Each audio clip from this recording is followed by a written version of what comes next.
Hello, YouTube. This is Lloyd Collins, Jarl DM. I'm going to be running part two of my Viking campaign. The first part is either on Josh's channel or Ian's channel, I'm not sure. But yeah, we're going to be running it. I've got some good friends here. I'll get them to introduce themselves and their characters. We'll start with Vinny, please.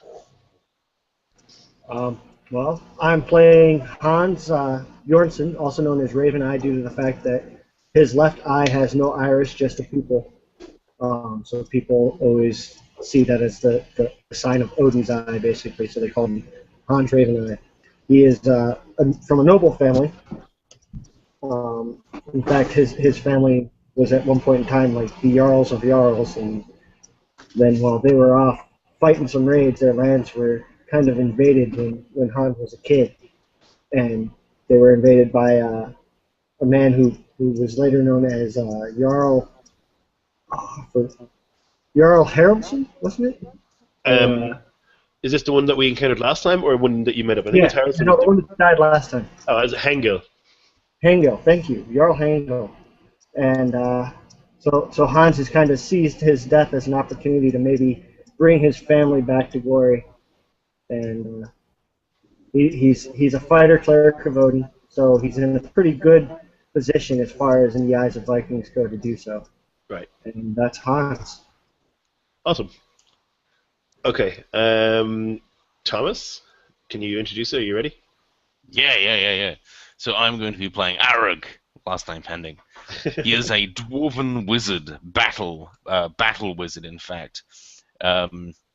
No backstory whatsoever right now, apart from that he's a smith. I made this character 5 minutes ago.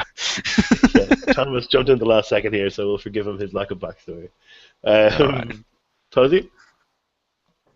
Hi, my name is Philip Posey. I run the channel Maps and Dragons, where you can find the most asinine content about RPGs. Today I'll be playing the character named Slitter. He is a half Skuldalfer, half Kuldalfer elf. He is 2 levels of rogue, 3 levels of ranger. He comes from the marriage of 2 families that were trying to create peace between the 2 elven races.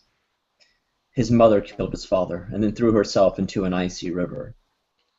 And his body actually took in all the nutrients from her body, leaving a husk, and she was born in the coldest river that is known as Slitter.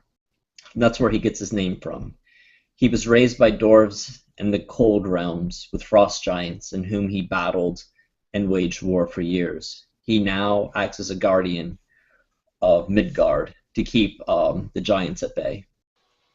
Right on. And then we've got Kier. Hi there, it's Conrad. Kier is half Kaldalfer elf, so half snow elf, you could say.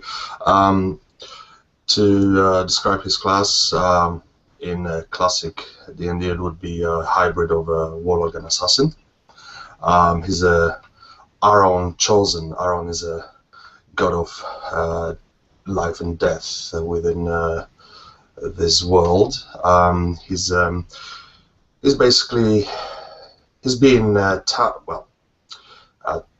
trying to be tamed by this god, but he's actually walking his own path,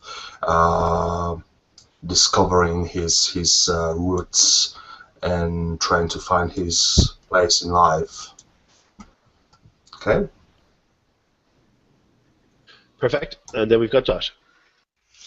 Hey guys, I'm Josh from RDD20. Tonight I will be playing Von Druk Thanier. Von Druk was given to the acolytes of Loder at a young age. You know, his parents were wanting a better life for him, so he grew up as an acolyte and eventually became a paladin of Loder. He's been drinking heavily since about the age of 6 and is pretty much constantly drunk. So he's a very fun character to play. Alrighty. Yeah, so this is a Viking setting that I've made. Last time, the group kind of descended upon the town of Hengelholm.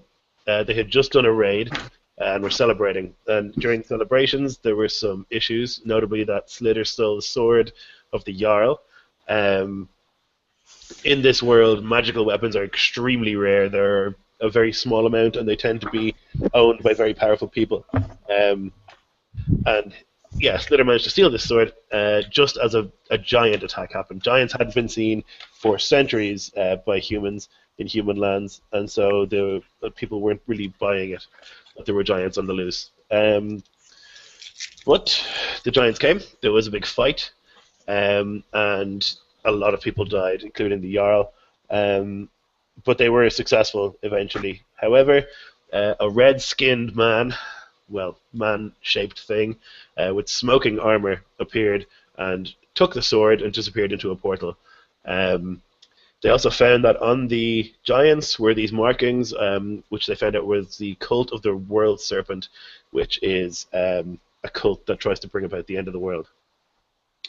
Right, so at the end of last summer's adventure, you guys were just about to meet for the first time, some of you, because while Hans and Slither and Vondruk were all together, Keir and Laurier, who is Ian's character, had arrived separately, secretly. They hadn't met yet.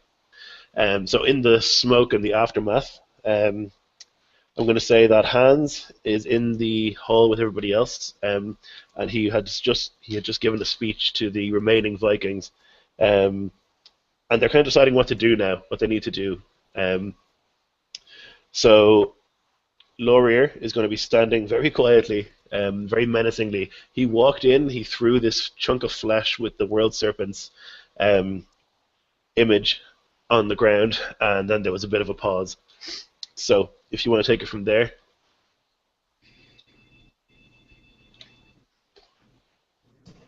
Well, I suppose first it's a knowledge religion to recognize the site, right? Right. Or the symbol, which that's a 19 total. Yeah, that's perfect. Yeah, so you know what this is. You've kind of heard stories about this thing. It's kind of like a ghost story. You kind of think it's not really so real. Giants don't tend to be very organized, or in the experience of humans anyway, they haven't seen them be organized. They tend to just be rampaging or whatever, and this was centuries ago. Cult of the World Serpent has some human followers.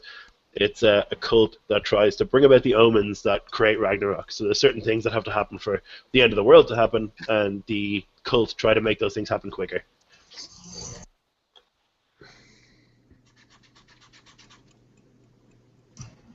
Well, so it looks like we have a whole new set of problems on our hands then. It looks that way. A lot of the Vikings are murmuring, World Serpent, fuck. This is nothing more than the symbol of a bunch of people who want to bring on Ragnarok. I say if we are just on the side of Odin, let them try. We'll overcome. Yeah, they do a cheer. Way, Hans, woo! All right. So a couple of the Vikings, they say, okay, we need to go tell the other Jarls about this. We need to, I guess, mobilize, find some people who can help us, because this is a little bit outside of our experience. No, I fully agree. We definitely need to send people to talk to the other Jarls. We're going to have to unite as a people. Yeah. Not just as different clans. So we need to set that into motion. We also need to evacuate the people that live here, because chances are, this being where it is, it's going to get struck again. Mm-hmm. So one of the guys steps forward, one of the kind of fancier-looking Vikings, and he tells you, like, obviously you know this, that Jarl Hengil was Jarl of Tra, which is one of the three big Jarldoms in the north. The other two is Jarl Thunderwolf and Jarl Scribjorn, called the Raven. So these are the three guys who kind of have Jarldoms way in the north, like a barrier between the Ice Sea and the rest of the world. So they say one of those people, they'll know what to do. Jarl Thunderwolf is the more military one. He likes to fight, and Jarl Scribjorn, he is a bit wiser, but he's further away. He's a lot further south. So yeah, Laurier, he steps forward, and he spits on the ground, and he says, "This weakness in you is unacceptable. We need to act right now. We need to go. We need to find appropriate help, and we need to go finish these giants before they get out of control." Kiri's gonna think to L'Oreal. You're very keen to get yourself killed very quickly. He laughs, and he says, "I've killed more giants in my lifetime than you've had hot meals, my friend. If you say so. There's nothing magical Well, if about this is true, then why don't we march you out by yourself against them? typical human coward behavior." Is it cowardice to want to unite all of our clans together to face this menace with a full force, as opposed to little guerrilla spurts that could be easily wiped out? By the time you've mobilized your people, it'll be too late. They'll have run across your lands. There'll be nothing left. Von Droog kind of stands up. Listen, buddy, friend. Sit down, have a drink. We'll talk. We'll get a plan, and then we'll mobilize. Chill out a little bit. He looks at you. "I'm not your friend." And this Better chilling than being out, my enemy. this idea of chilling out and relaxing while the world comes to an end is not something that I can embrace. Loder will handle it. Odin will handle it. You gotta trust in the power of the gods. I don't trust Never trust entirely in power of the gods. Gods are there to help you, but never to do things for you. In this case, I'm gonna, agree to some degree with L'Oreal here. We should act as quickly as possible, but I wouldn't say go to fight straight away. We need allies. I agree that action has to be taken swiftly, but not direct action against the giants. First, we need to take action to unite, so that we have a better force for taking the giants. And one of the Vikings steps forward and he says, "Why are we listening to this fucking monster snow elf? Why would we listen to this lunatic? He's evil." I'm gonna step between them and gonna say, well, do you think the same about me? He looks you up and down. "Well, I guess you're more grey, so I don't know."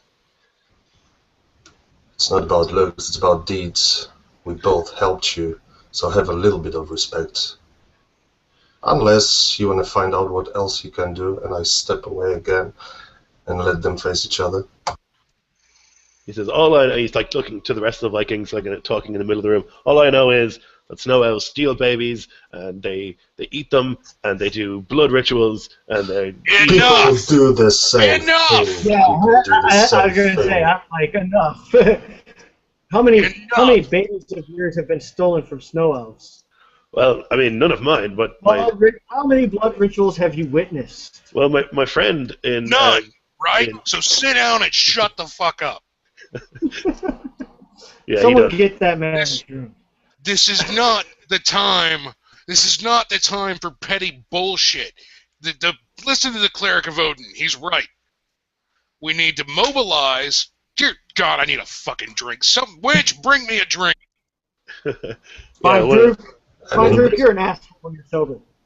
In this moment, Kiri's gonna start walking outside, but before he goes, he's gonna telepathically communicate with the cleric and say, you decide whatever you decide. I might come with you, but do it quickly.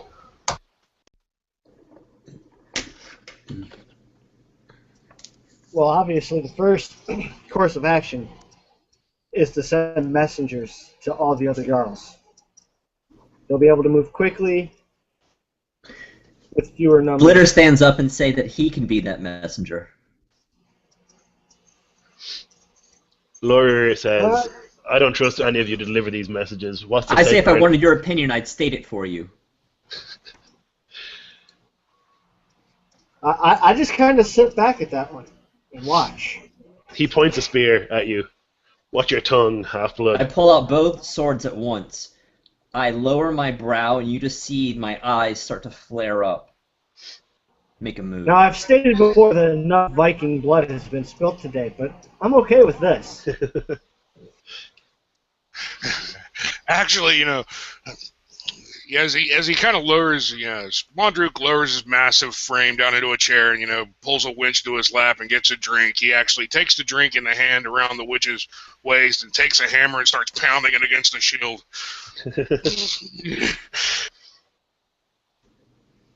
Lawyer says, "I tire of this shit. You are inefficient. It'll take you far too long to I say you're a fucking ineffectual leader. Shut up.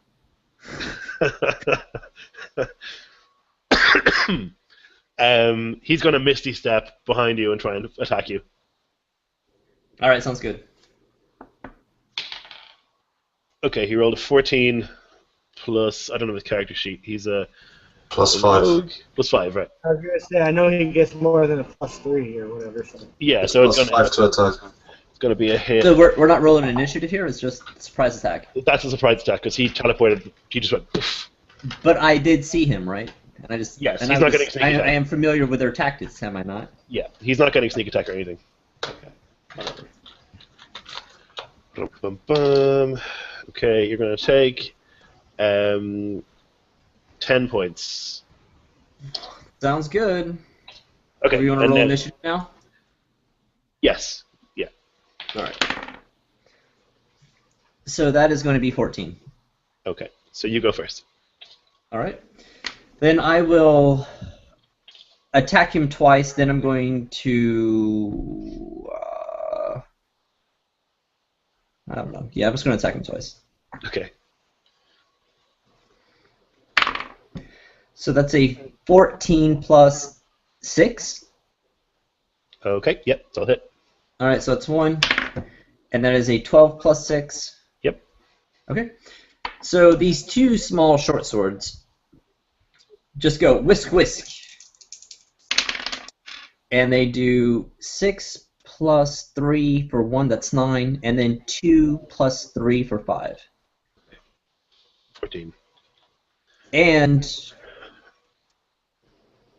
I would like to. Yeah, I'll just stand my ground. Okay. So yeah, he appears behind you. He puts a spear into your thigh. You turn around. You cut him across his chest, and he just snarls and he says, "Enough of this!" And he misty steps towards the entrance of the Great Hall. So does he provoke an attack of opportunity when he misty steps away from me? I don't think teleporting. So that's just a free get out of combat card for him. I think it's for anyone who has misty step. The wizards do it too. There's I mean, definitely no. the thing is with spellcasters, they have disadvantage to do stuff when they cast spells next in combat. But if he can just misty step away without disengaging, I guess does he disengage first so he can do it? I guess he could. I didn't know you had to, but he could because it's a bonus action to misty step. So I'll do that. He'll disengage, and then he'll misty step All right, sounds fair enough. towards the entrance, and then he'll do his move action to run outside. Oh, all right. So if you want to chase him, you absolutely can. Do I have a line of sight to shoot him? Sure. All right, yeah, then I will shoot him. So that is 17 plus 6, Yep. I'm guessing. Good. All right, that's a D8. Hold on, sorry.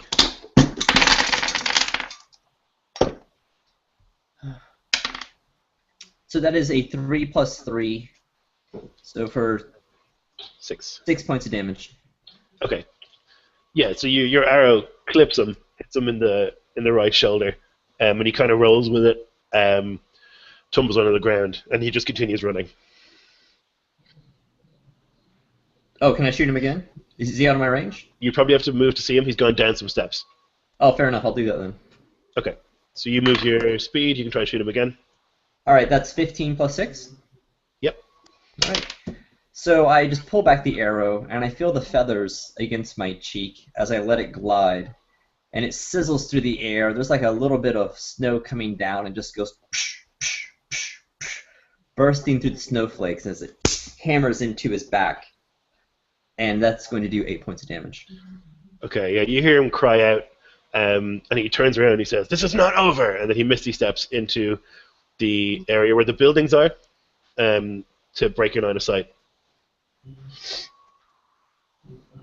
I see. Okay, fair enough. Then I'm just going to take up a vigilant watch to look for him. Sure. Would you like me to roll perception? Do you want to chase after him, or do you just want to stand outside and look to see if he comes back? No, I want to fight him to the death. I want to chase after him. Okay. Yeah, so you don't know which way he teleported. So just a perception, passive perception, or perception roll, or? Well, if you're looking for him, roll a perception roll, yeah. Okay, sounds good. So 17 plus 4? Okay, yeah, you think he went to the right, not the left. All right, then I will head over that way. And I will just do my movement. Can I stealth there? Yes, absolutely. All right, so I will go for cover. I'll look over for like jugs and barrels and be moving my feet softly on the ground. So I'm be moving at half pace. So it's about 15 feet per movement. I'll go ahead and roll a stealth check. Sure. Oh, geez, that's really high. 15 plus 9, so... Yeah, you're very, very stealthy. And am I able to view him, or is he no, still gone? you haven't seen him yet, so you think he's probably hiding as well. Okay, then I'm just going to continue to stalk him. Okay. He'll take his move. Yes. So you don't see him moving.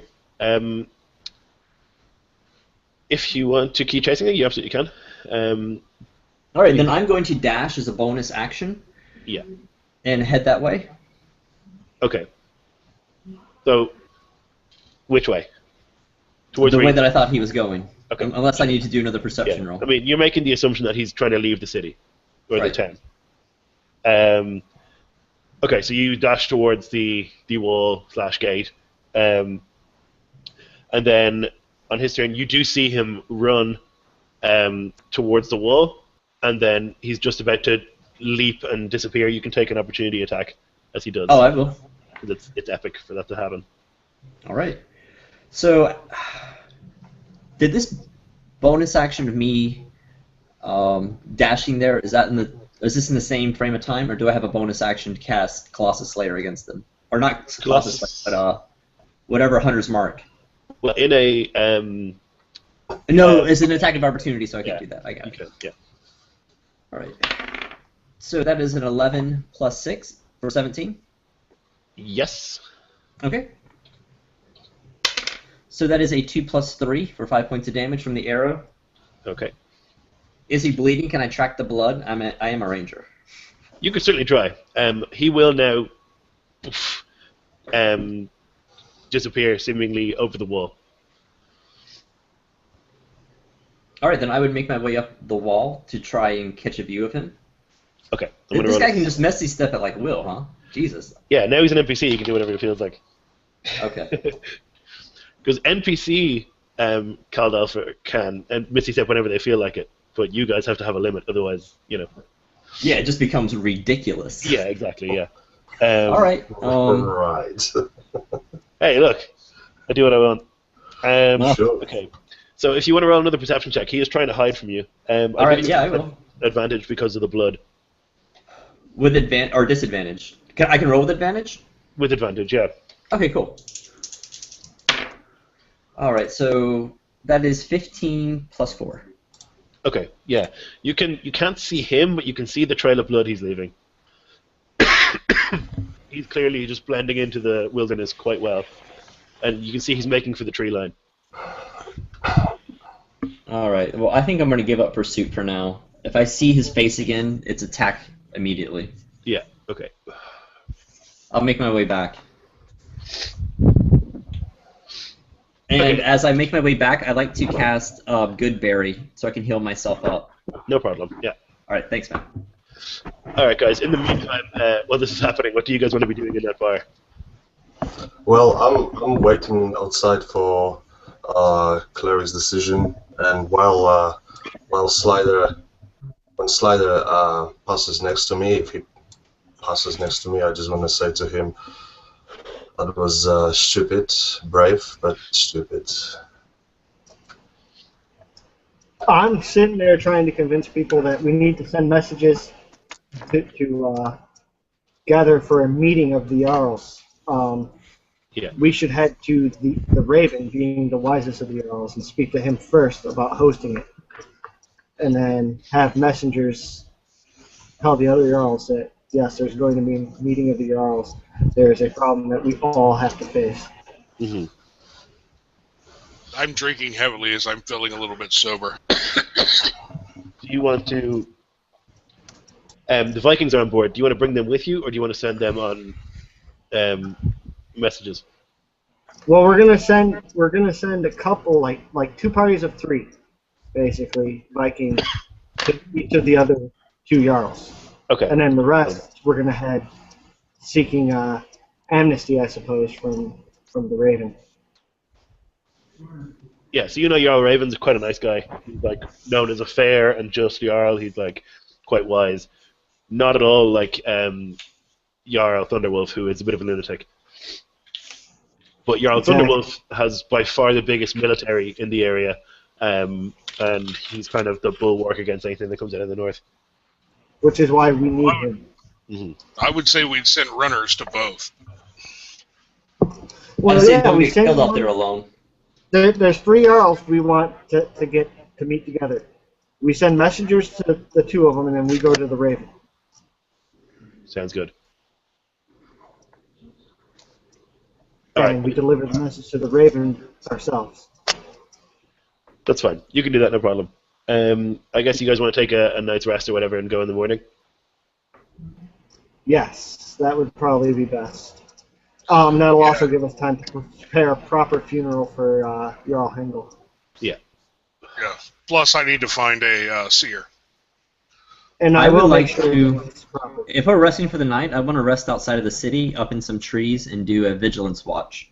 Sure, that's no problem. So there is no seer in the town. I mean, it's only a town.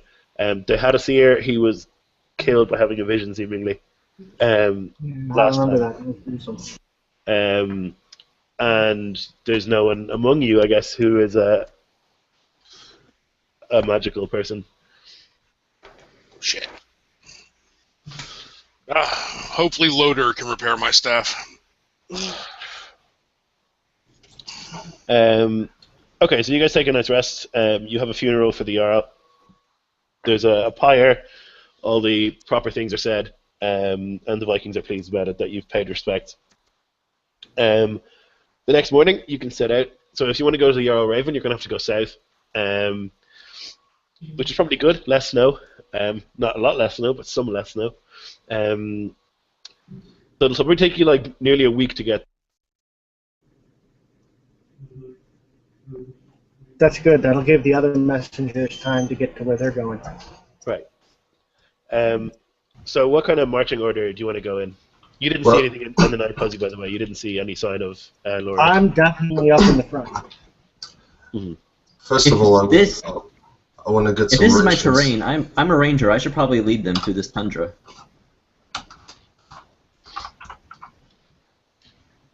Because if they move with me, they can move at normal pace. Yeah, otherwise it's going to be a lot slower because it is snowy and...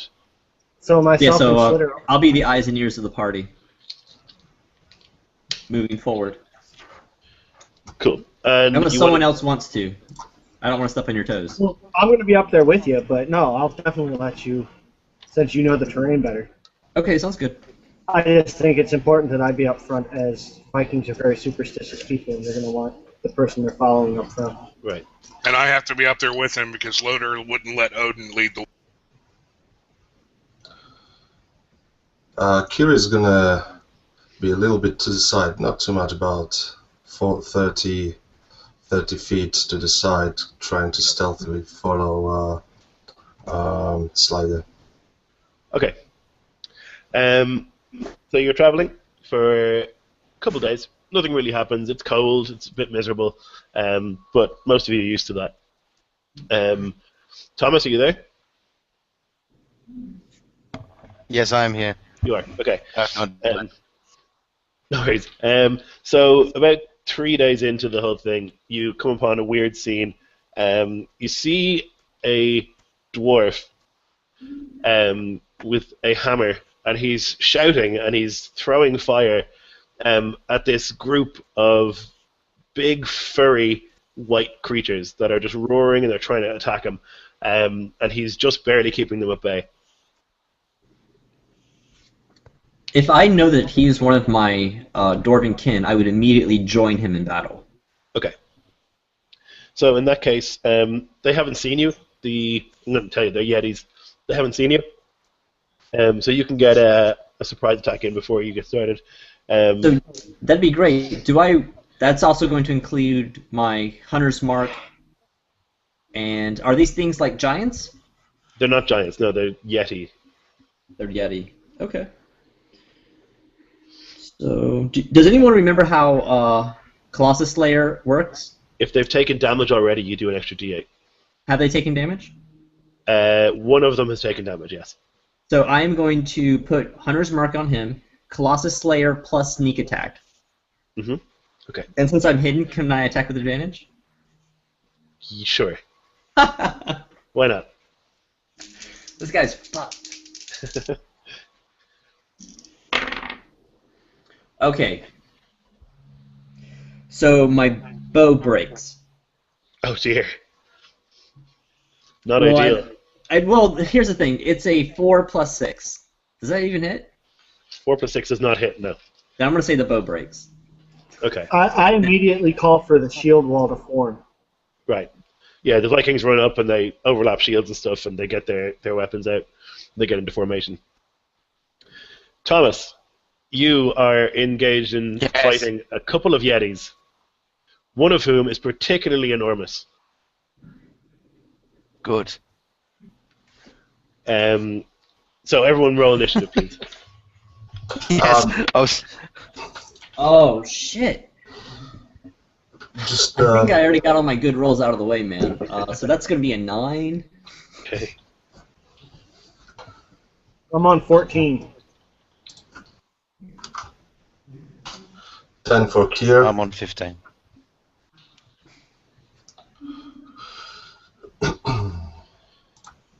For That would put me on 17. Okie doke.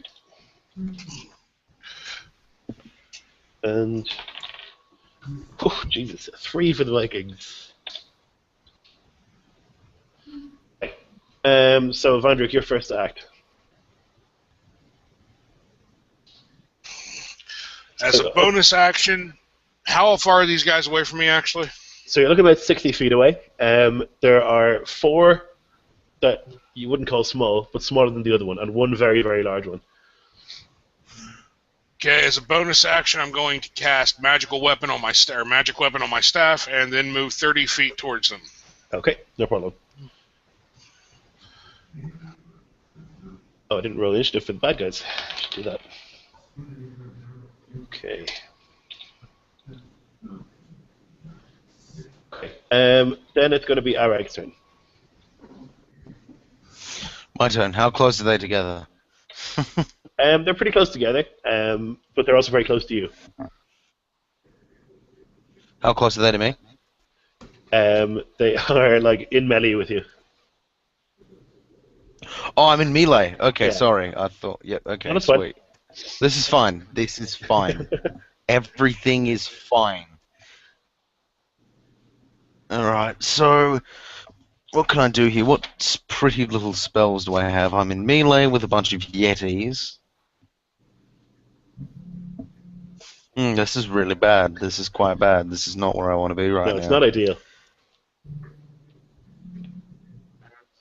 So are all 3 in melee with me? Yes, they're all standing within reach of you. For them, they have the bigger one has reach.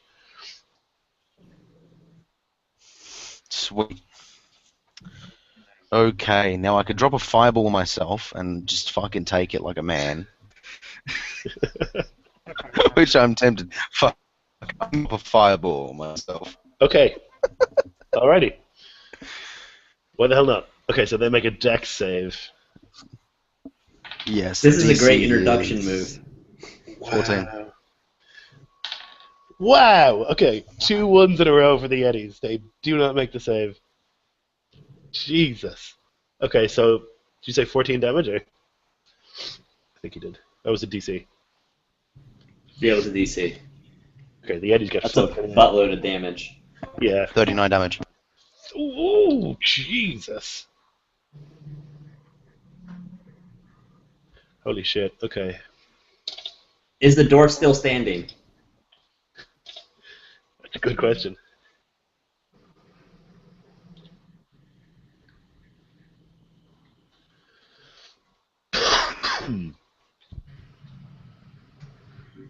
Yeah, sorry guys. Boys. Yes, I have failed my save, Wow. Good. and I am going to be taking shitloads of damage. If my character dies, it's going to be amazing. I'm okay with this. Don't you have Okay. careful spelling? Or... Nah, don't, man. I'm an abjuration wizard. I have a shield that's taken 13 points of the damage, but then I take the rest of the 39. Alright. Cool. Okay, I'm on 21 health. I pass turn. Okay, very good. You can't abjuration wizards like make people say instantly succeed. No, it's evocation and stuff. No, that's evocation. Oh. I could have counterspelled my own spell, but that's it. Hands, you're up. All right, the dwarf is still up, right? Yeah, he's still up. So you've basically seen him, like, get crowded by these guys, and he just goes, "Fuck this!" Massive explosion. The Yetis are just like, Warhammer into ground. Like, that's what happens. you see And the they're all- Yetis seem to be fucking terrified of the fire as well. They're all like 60 feet from you, right? 60, yeah. All right. Well, as a bonus action, I'll cast Shield of Faith on the dwarf, Okay. giving him a +2 to his armor class. Sweet. And then, yeah, I will make my move towards, with my spear and shield. Awesome. Okay. Then the Yetis get to go. They're going to try and murder this little dwarf. But they roll with disadvantage because they've been taking fire damage. So look at you. And don't forget he has a +2 to his armor class. Yeah, my AC's 18 now. Okay, so first of all, one of them's going to look at you with a chilling gaze. So you need to make a Constitution saving throw. You can have advantage because they do attack with disadvantage, so I'm just going to give you advantage for this. Yeah, sure. I got an 18. Yeah, you're fine. Then he's going to try and attack you twice. Misses that one. Misses that one. The next one's going to do the same thing, so another con save. Yep. Oh shit! No, I don't want that one. 15. Okay, yeah, you still make it. This one's going to try and attack you. Oh, and he hits. And he hits. Wow. So that's going to be 2d6 damage. Prepare to get fucked by the long dick of the law. Okay, so you're going to take 11 plus 8, so 19 points. I'm on 1 health. And then the big one goes. This is fine. Everything is fine. The big one is going to turn towards the guys who are running at the rest of the party. He's going to charge forward, his speed, and then he's going to exhale a 30-foot cone of frigid air. So everybody make a con save, please. Except for Thomas. I was sideways stealthed. Yeah, you're okay. By the way. 18 on my con save. I have a 16. Oh dear. Okay, so you make it, Hans. That would be 18, 19, 21. Okay. So, Slither, you're going to take 45 points of damage. 45? Yeah, Alright. of cold damage. He just breathed out this enormous cone. Well, am I not resistant to cold? Yes, sorry, you take half damage. Good call. The rest of you also take the half because you made your save, so you'll take half of 45 is like 22? 23. 23. Okay. Yeah, okay, so you'll all take 23 points from this guy. He just walks up, he like breathes in, and just breathes ice at you guys, and it's really, really cold. Nice. Okay, Then it's Kira's turn. Okay. Am I? How far away am I from this giant? The Well, big one this- you could walk to. He walked forward 40 feet, so he's actually pretty much in melee with the other guys. Okay, I did 19 on nature check to know what it is. Yes, this is an abominable yeti. He is huge. He's very, very large. He's maybe 18 feet tall. He's got this kind of white-blue fur. He looks a lot like, if you've seen Star Wars, that creature that attacks Luke. Okay. So he's got horns. He's got like white fur. He looks a bit like a gorilla, but with claws and big teeth. Can you tell me his like weak points, except Yes, the fire, which I already noticed? They're immune to cold damage, and they're totally immune to that. And they have a really bad fear of fire. So if you attack them with fire, they'll have disadvantage on attack rolls and ability checks until the end of the next turn. Okay. Are they wise creatures? Do I know if they're wise creatures or not? I mean, they're not stupid. They have a language. They have really, really basic society. Okay. So, as an action, still from a hideout, I'm gonna cast Nightmare at it, which is kind of homebrewed Tasha's Hideous Laughter. So instead of laughter, it's gonna go mentally unstable kind of thing, horrified if. Okay. So yeah, you need to do a wisdom check of 14. Okay, he does make it. He rolls an 18. He does make it. Yeah. Okay. Fair enough. Well then, unfortunately, I can't do anything else this turn, really, except, staying where I am, to be honest. Okay, look. He didn't notice you because it didn't take effect. Yeah. Okay, Peter. Alright, so I'm highly concerned about this dwarf. Mm-hmm. Yeah, he's looking really beat up. So here is what I'm thinking about doing. I would like to move in, disengage with all these creatures, and then as a bonus pick up this dwarf, and then as a bonus action, dash away. Okay, I think that's all right. You're currently engaged with the big guy, so you have to disengage from him. Yeah. Yes, I will. And then you want to run up, grab him, and run away. So that'll be my attack action: is disengaging, moving, picking him up, and then dashing away as bonus. Cool, no problem. And then that's it. Mhm. Okay, so you run up. He's not unconscious, but sure he's okay. No. I say, I'm a friend. I have to get you out of here. I say, I can heal you. I'm all right, bloody hell! And I'm going to resist it because my character wouldn't want to be a pussy. All right. So you want to make an opposed athletics. Athletics or Yes. It would be athletics, yeah. Okay, he has that 1 hit point left. So advantage for him? I'm totally giving myself disadvantage for this. Yeah. I rolled a 2. Okay. So in total, 5. All right. So you do not beat me. I rolled a 7. Okay. All right, I'll get carried on. Such feeble athletics. Both of you guys. So, you're saying the weirdest wrestling match of all time. Oh, Yeah. that would be a 10 for me if we're doing athletics too. Okay, that's fine then. So I you pick managed him to up. pull I'm away. like, yeah, I want to dash away. I want to get as far away from these people as possible. Right. Get Okay. behind the shield wall. I say, what's your name, dwarf? Arag! Eric, my name is Slitter. We've got to patch you up before we can devastate them, okay? Just whatever. The Vikings are next. They run forward in the shield wall and they kind of charge this big, huge yeti. They're swinging and swinging and swinging, and it doesn't seem to be that effective. But they'll do a bit of damage to him. They're kind of bricking it, to be honest, at the size of this thing. Okay. Then we're back to the top with Vandruk.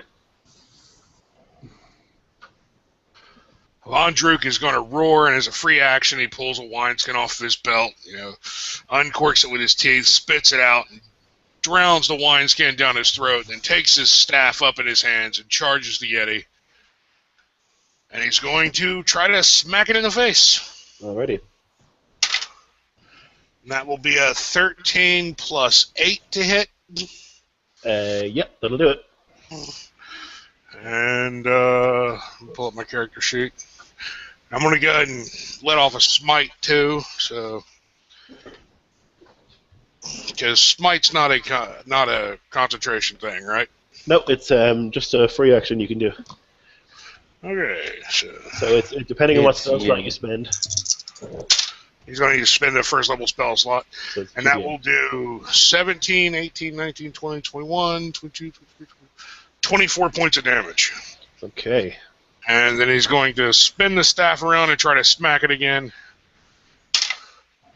And that is an 11 plus 8 to hit. Yep. And that will do another 14 points of damage. Shit. With the D4? Holy shit. No, I get a D10.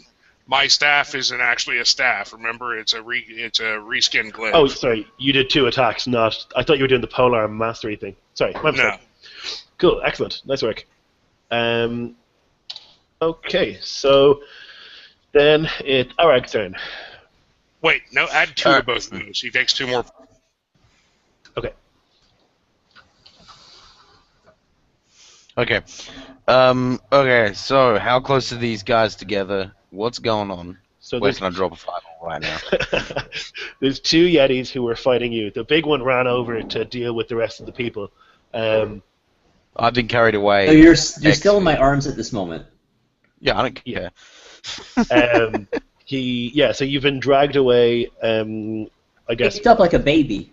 like a little baby, by this creepy elf guy, and you are 30 feet from the Yetis you were fighting. And Well, we should be about 60 feet. I dashed. I'm not certain You you have to could pick me dash up. carrying someone who's wearing chainmail. Well, he's completely within my strength allowance. I should be able to. It's just Okay. as if he was equipment. You were to move 30 feet to pick me up anyway, dude. So, yeah, So I don't know where I you're can moving. dash as a bonus action. It's not a problem. Is this Yeah, but you have to the- pick me up as an action. Dash is in an extra 30 feet. I'd only be 30 feet away. I don't see why it'd be any more. Or maybe 35 feet. What? It should be 60 feet. It's hard for You me to don't make picture sense. you dashing. I guess if it's in your strength allowance, it's okay. But I think it's hard to dash like 60 feet while carrying a dwarf who's wearing chainmail. Just on a like. Especially when but I'm stout. You know what I mean? What did you say, Vinny? I said with the dwarf kind of resisting, that would make it a little tougher. Yeah, no, he's technically grappling me. He moves a half movement. Oh yeah, if you I didn't don't want him touching me. That's true. Yeah, then it's grapple, not. I don't want him touching me. Like, I want him off of me. Oh god. I was Alright, fighting, whatever. thank you. I don't give a fuck. Get killed. That's what my character's doing. He's going to fireball all the motherfucking Yetis again, because that's what he's up for. Okay, let's say you're 30 feet away. I thought fireball the Yetis. Okay, the remaining 2, who are not the big one, right? The 2 on the Okay. kill these people. They're going to make their save. What's your DC? 14. 14. Okay, so one of them makes it. These guys are dead. They take like 30 points a damage. Yeah, they're both dead. So there's another massive explosion. You see just a cloud of steam from the snow that was around rise up into the air, and the 2 smoking husks of Yeti bodies. Okay, anything else you want to do? Then I'm going to cast Cure Wounds on the dwarf. Hang on, it's not your turn yet. Oh, I thought we were out of combat. Sorry. No, there's another. The big one is still there. Oh, sorry. My bad. No problem. Hans, you're next. Yeah, after that cone of cold got breathed on me, I just kind of look up at him. My left eye peers at him, and I kind of get a cocky grin, and I thrust forward with my my spear at the big Yeti. Okey doke. And that is a natural 20. Woohoo! Alrighty. Nice work. Which makes it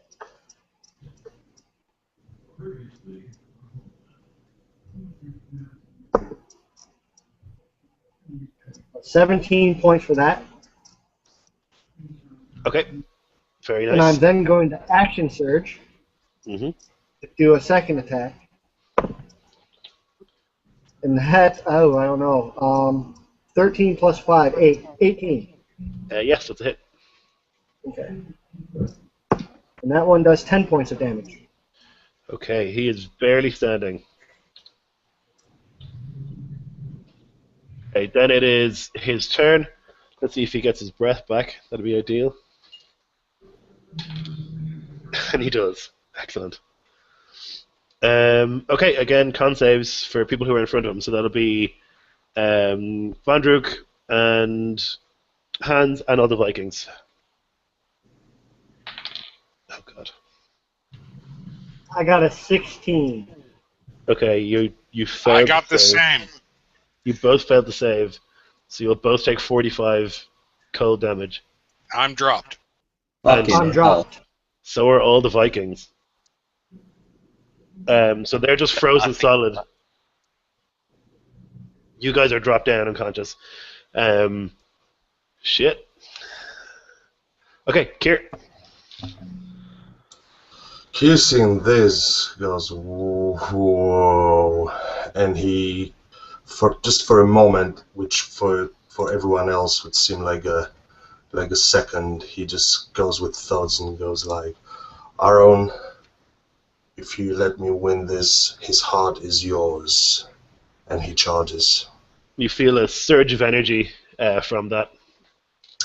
And he, obviously, while charging, he picks up his both blades. He... I understand. Oh, there's no one, actually, no allies next to him, right? They're all unconscious. They're all unconscious. Okay. So basically, he's going to slash with his blade against it. And that's going to be 21. Yep, that's a hit. Okay. And with his other blade, that's going to be 19. That's another hit. Okay. So, and he's surprised because he didn't see me, I would say. Is that correct? Yeah, I was okay. in a hideout. Sure, yeah. Yeah, okay. So that's going to be a surprise attack. So... Well, the sneak attack, not a surprise attack. yeah, that's what I mean. I mean, he was surprised, so I would use the sneak attack for it. So that's 3, 5... So that's 11 damage altogether. That drops him. Okay, so you run up, you slash his hamstring, he falls to one knee, the other sword goes right in under his jaw here, into his brain, and he falls. Great. Alright. And after this, straight away, I'm going to tend to the cleric and stabilize him with the herbalism kit, which I'm proficient with. That's no problem. You stabilize the cleric. After that, I'm going to stabilize... sorry, Joshua, I can't remember your character's name. Vandruk. Vandruk, okay. I'm going to stabilize Vandruk. Okay. And shout to Slider a bit of help here. I understand that Slider and the dwarf are still alive, right? Yeah. Yeah, so I'm just gonna shout to Slider a little bit of help here, please. Okay, And so I'm gonna I guess point at the cleric. yeah, I get it. I say give me 1 second. I'll be right there. So first thing I'm going to do is I'm going to cast Cure Wounds on the dwarf. Okay. Thank you, good sir. And then I'm going to cast Good Berry twice, and I'm going to make a collection of berries that I'm going to feed to my fallen companions to help them get up so they don't have to keep on with this rest. So it's not going to take them hours to regain 1 hit point. Perfect. Or whatever. Okay. Just the, whatever that shit is. So my spells are gone. The Okay, moment I so wake up, if it's possible, I'm going to start doing Spare the Dying on the Vikings. So you get Cure Wounds. That is going to be 9 points of Oh, thank you, HP good back sir. to you. Yep. And I say I'm sorry I had to grab you like that, but Dwarven are not so common in this world, and I couldn't see you. I couldn't bear to see you get hurt. I was raised by dwarves. right. So He I looks at have you a blood. confused. I have Aren't you a. like half elf or? I am Kaldalfer and Skullgolfer. Yeah, he looks at you very confused.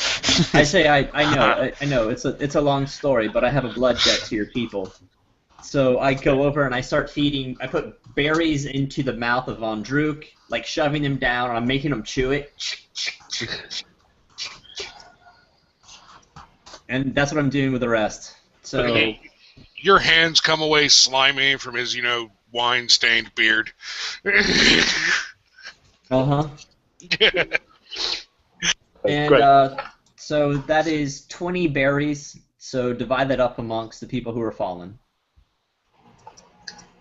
Okay, so I guess we could put 10 on Hans, 10 on Vandrug, and then I guess Hans can do some healing as well if you want to. Or you can take a rest. Well, yeah, like I said, I was going to do the Spare the Dying thing to make sure nobody's dying.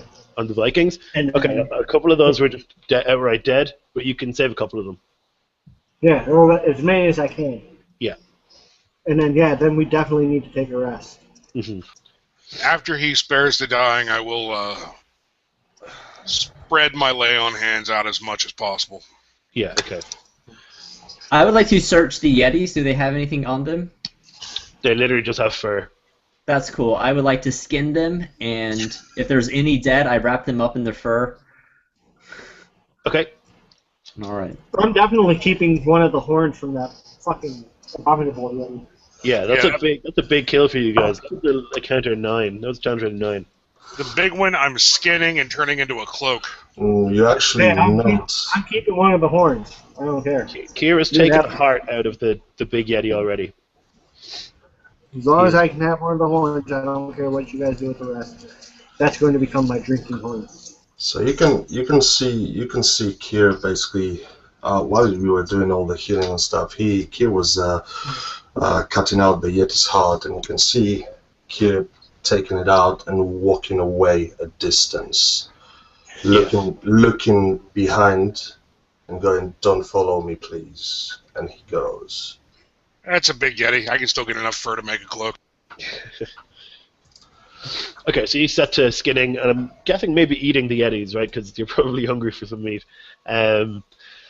It's pretty exposed where you are right now. It's not very sheltered. You'd probably have to walk a bit further to get to a tree line if you want to take shelter. Otherwise, it'd be very cold to sleep here.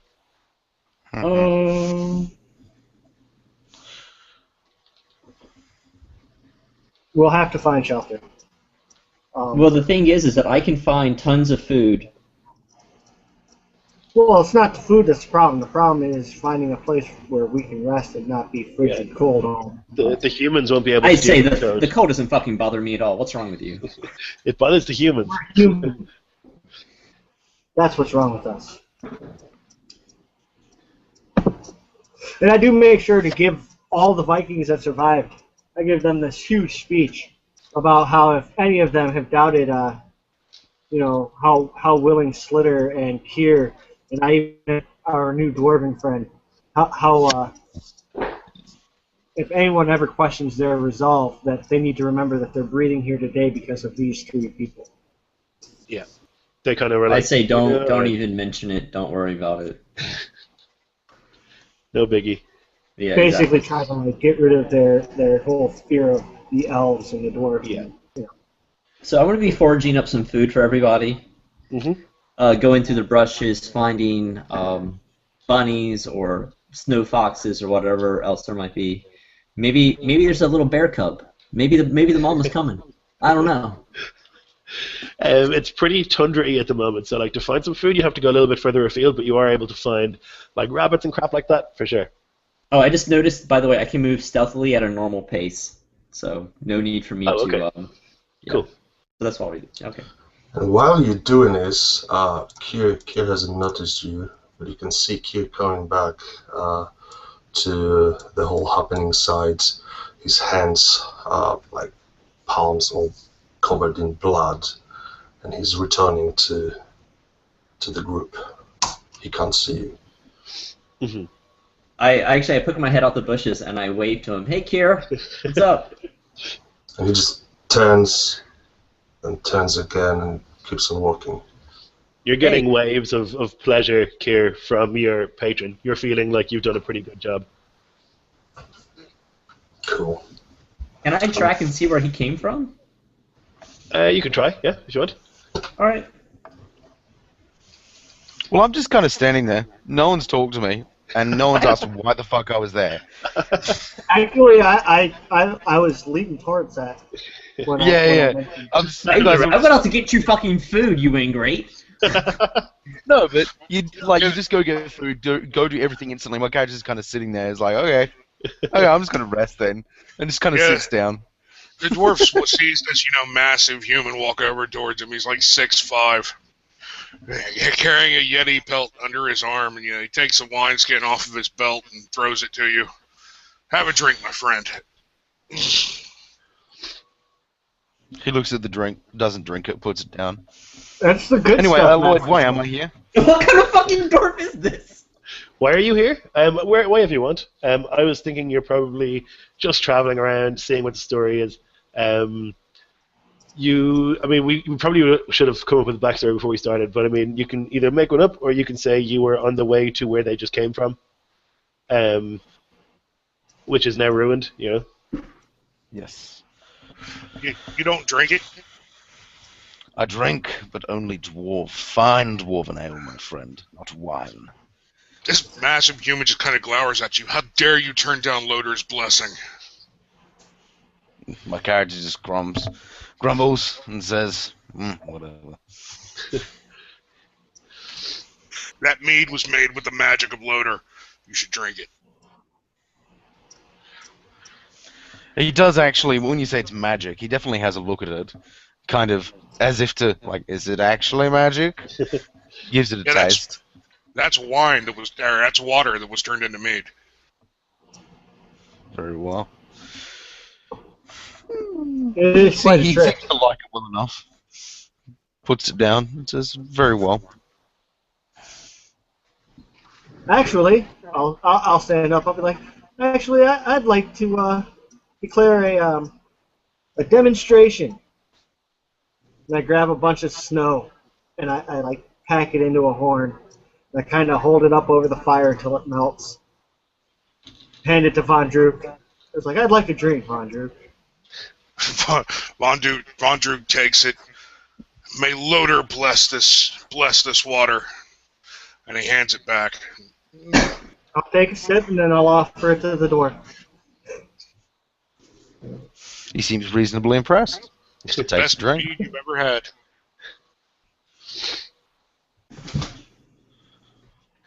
Posey, when you track Kier's location, you find basically you can see that he's been kneeling and that there's blood on the snow, but the heart that he was carrying is not there. And the blood makes a sort of arcane symbol that you don't really understand. It's a symbol of a star. Basically, it's like a star, but it's not just outlined. It's full in as well.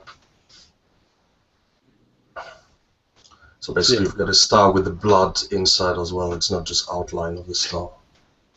So I'm like, what the fuck is this guy up to? Can I do a check, an Arcana check, to see if I know anything about it? Yeah, you could try. I'll explain him if he does. Yeah. Okay, cool. So I actually see a bird dash across, and it's the first time I've ever seen a blue bird this far up north. And my eyes just actually kind of gauge and watch it, and I knew nothing about what's in the snow. Can I look around and see if I can find any piece of wood that might be suitable to fashion myself a new bow? Absolutely, yeah. You'll probably want to, in the brush, there's probably not much. if you go a little bit further towards the forest that you're walking to, you'll probably find a sapling you can turn into a bow. All right, yeah, then that's what my character would like to be doing. And then after he's found something suitable, he'll come back to camp. Okay, cool, no problem. I'm going to take a quick bio break, guys. I'll be back in like 2. Okay. All right, I'm just going to go ahead and get some coffee then, guys. Sure. I'm going to prepare for what I was saying is after Von Druk's demonstration, I was going to use that as an opportunity to boost morale. I'll prepare my little speech. Okay, during the awesome. break. Right. I'll 2 do the minutes. clerk as well.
Okay, I'm back.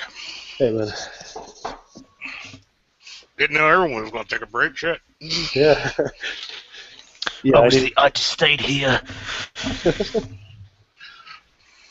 Yeah, I got back and noticed everyone was gone and muted, so I just like, okay, I'll go make something to eat.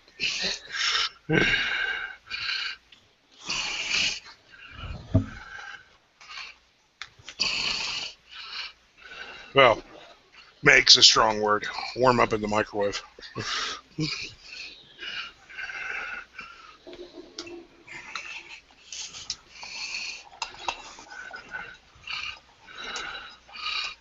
So if this goes right, Josh, my next little speech is going to really get us some backing, Cool. like fanatical type backing.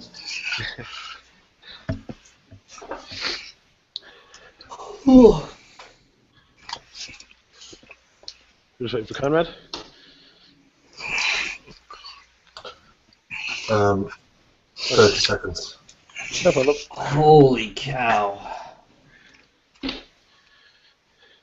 you knackered, Posey? Man, that's a lot of bike riding. Yeah, it seems like an awful lot.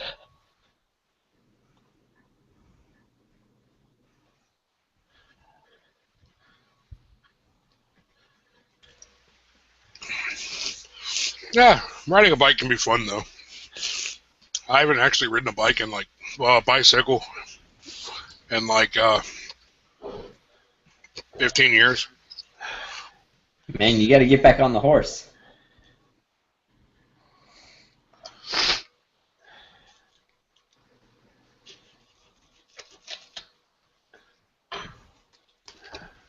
I prefer my Harley.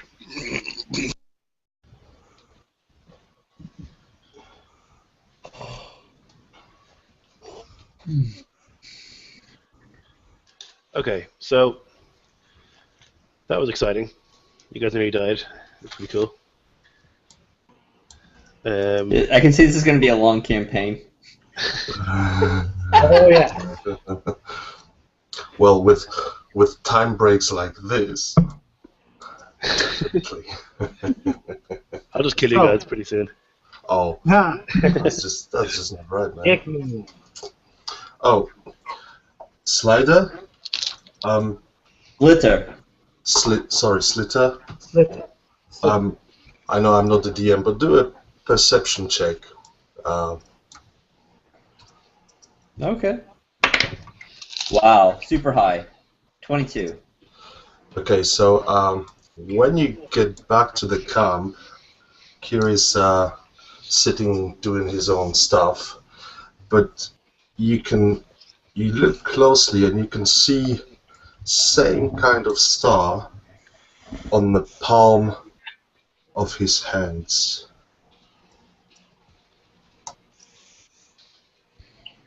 Interesting. You see me come back and approach, and I have this little limb, and I have my knife out, and I'm starting to form a bow. I sit down next to you, and I look over at your palm, and I say, "What is that?" That's something you don't really want to know about. Don't worry, it's nothing that will cause any problem to you. I was like, if you don't want to tell me, you don't have to tell me, but I'm just trying to get to know you. Maybe another time, another life.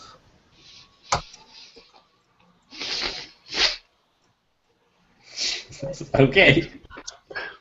So, And he turns have to you, a, smiles, and goes, "I can talk about anything else, of course." how And many he people are at actually your camp? smiles to you, How genuinely. many people are at the camp? There's you guys, and Yeah. there's 7 remaining Vikings. So, 5 plus 7, so 12 people? Yeah. Alright, I'm looking for, like, the biggest drinking horn or, drinking cup that we have. Probably that recent horn you took off that Yeti. Okay. Then I will pack that full of snow, as I did before with the other one. And I'll hold it over until it melts. And, again, ask Von Drook.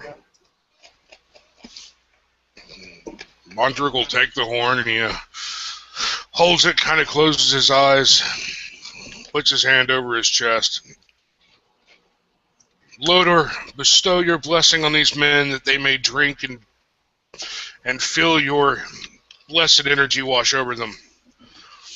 As he says this, the water, slowly begins to glow, and as the glow fades, it takes on this, dark yellow color. And then he hands it back to...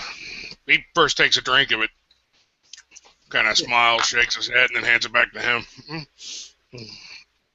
I nod, take a sip, and I look at all the men. And as I look at them, I take very careful, precaution to make sure that, I'm scanning, leading with the left side of my face, so that my left eye kind of makes eye contact with each and every one of them, leering at them. And I say, today we've reached a crossroad. We do not mourn for those who died in battle. Because if there's one thing we know as a people, it's that those who live right by the gods are rewarded by drinking this very mead with them this evening. And those who live right by the gods are justly rewarded with great lives. It is time that we live right by the gods. This current blight of giants is nothing more than evidence of the gods' displeasure with us. And it is time that we unite as a people to please them. We must appeal to all the Jarls that the bloodline of Odin must be restored to take charge of the Viking people. All who are with me, drink from this cup. I'll pass it on to the next Viking. Yeah, a load of them cheer as That's well. a group that I know will stand by me. You know? Right, yeah. A load of them are cheering as well. They're like, right on. You can have inspiration for that, Vic. That was great. So I just pass out all the food that I foraged to help feed the men. Perfect. Spirits are pretty high. Yeah, all the Vikings drink from the horn. They're like super enthused about it.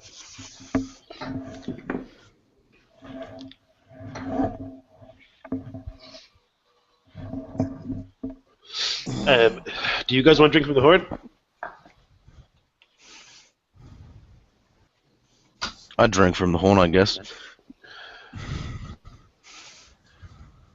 Either way, the Vikings are super enthused. They're really, really psyched about it. They're like seeing a proper leader in hand, just like the Jarl they lost. So that's pretty cool.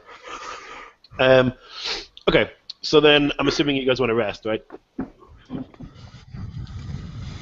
I'll take up the watch. Okay. So you have a decent night's sleep. It's cold, but you manage. You've got Yeti furs and stuff. You're okay. Next day, you start walking again, and you manage to get pretty much undisturbed to Jarl Stribbjorn, or Jarl Raven, pretty much his place. It's more of a city than the last place you were. It's bigger, but it's a similar build. It's basically on a hill. It's got a wall. This one has a stone wall around the outside. There's various buildings within. On the top of the hill, there's a huge great house, and that's obviously where the Jarl is. Guys at the gates. Hail, travelers. What brings you here? Dark tidings of dark times. We have traveled from Hengelholm with ill news. We need to speak to the Raven, and I kind of position my arm to where they can see my nobility torque and everything. And of course, my shield is right there with the symbol of Odin on it. All right. Well, any priest of the Allfather is welcome here. Keep to yourselves. Try not to get in any trouble. The Jarl is in the Great Hall. Thank you. And I look back at my men. Remember, we are guests in this city. And they're like, okay, yeah, sure, all right. Let us drink and party. Keeping up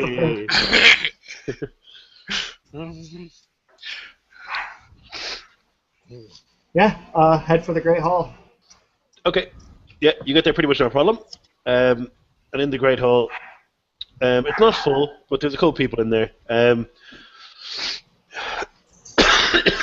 Excuse me. Jesus.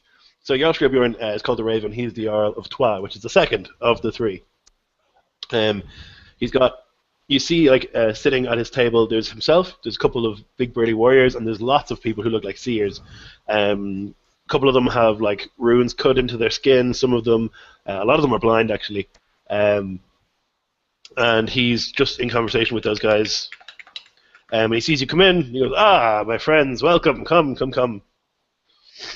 Any priest of the Allfather is welcome here." I wish I had come with better news. And he sees the two elves. He's like, "Whoa! What are these companions? Very unusual companions for a man of the Allfather." I owe these. Well, I don't know if I would call them men. I helped bring you back to life. Well, yeah, and that's you have a blood debt with me. I don't know if Respect calling me. you men would be the proper term. Whatever a non-derogatory proper term. I owe these My elves. name is Splitter. people. I owe these elves my life. This is Slitter, and this is Kier. If it weren't for them, the few of us that made it here wouldn't have made it. And they are good fellows, and you should show them the respect they deserve. See, I wouldn't go that far to say that to the Jarl in his England hall. Yeah. Do not Paladin of presume. Loader. I Yeah, check out the that's- Jarl. Does he have a magical sword? Oh yeah. Oh yeah. Oh He's- shit! Here we go. He does indeed. Yeah. Yeah. It's like laid on the table before him. It's a great sword. It's enormous. I say the giants are coming. Prepare the walls. Giants are coming. What are you talking about? We were look in him. Mangleholm. I just lean over. I look him in the eyes and I say, "And you see me, and I'm pale white, but freckles of copper adorn my face. A shock of amethyst hair, like riddled with black and white." And I say to him, "The giants are coming." And he leans back. I say, "Take up the sword of your fathers, and come and stand with me at the gate and fight off this horde that will surely come." Well, I have had some of my seers have had disturbing visions about coming of a serpent, a huge serpent, but they always see that kind of shit. I say, "Visions I knew nothing of, but such that I have, I render to you." And I pull out my sword, and I say, "With this sword I will protect your village, but I must see you be at my side." Well, I will not shy from combat, but there doesn't seem to be any issue right now. If I say they're I kind coming. of chuckle. As sure No, as the from night what? from the day they are coming. Jarl Tribune.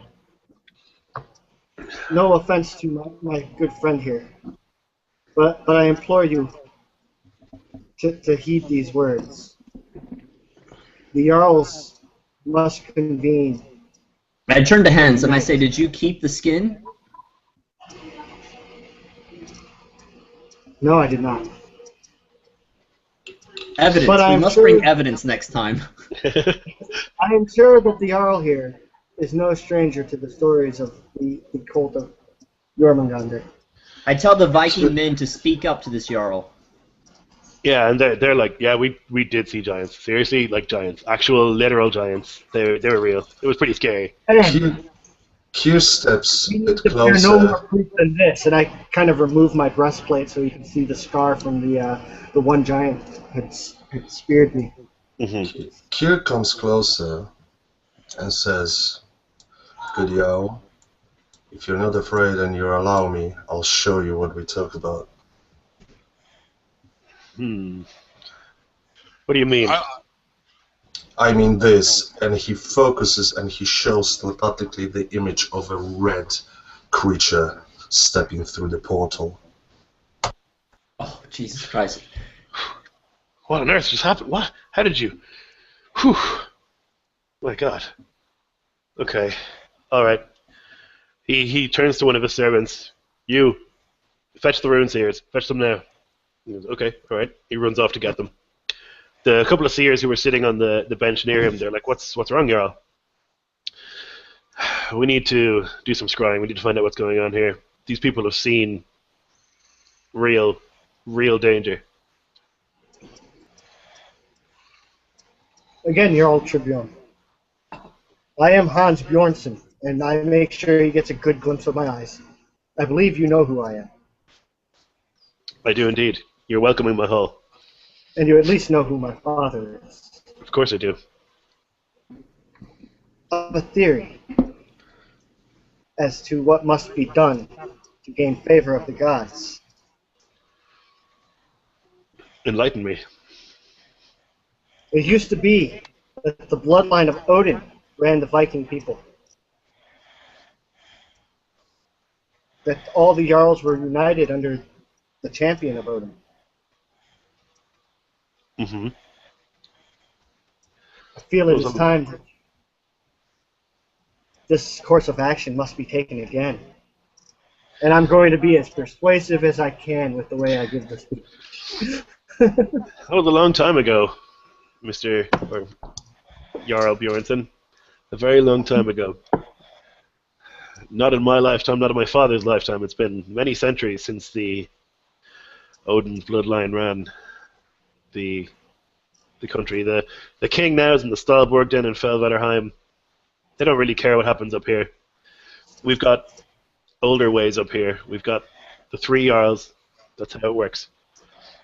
That's just why we need to convene the 3 Jarls.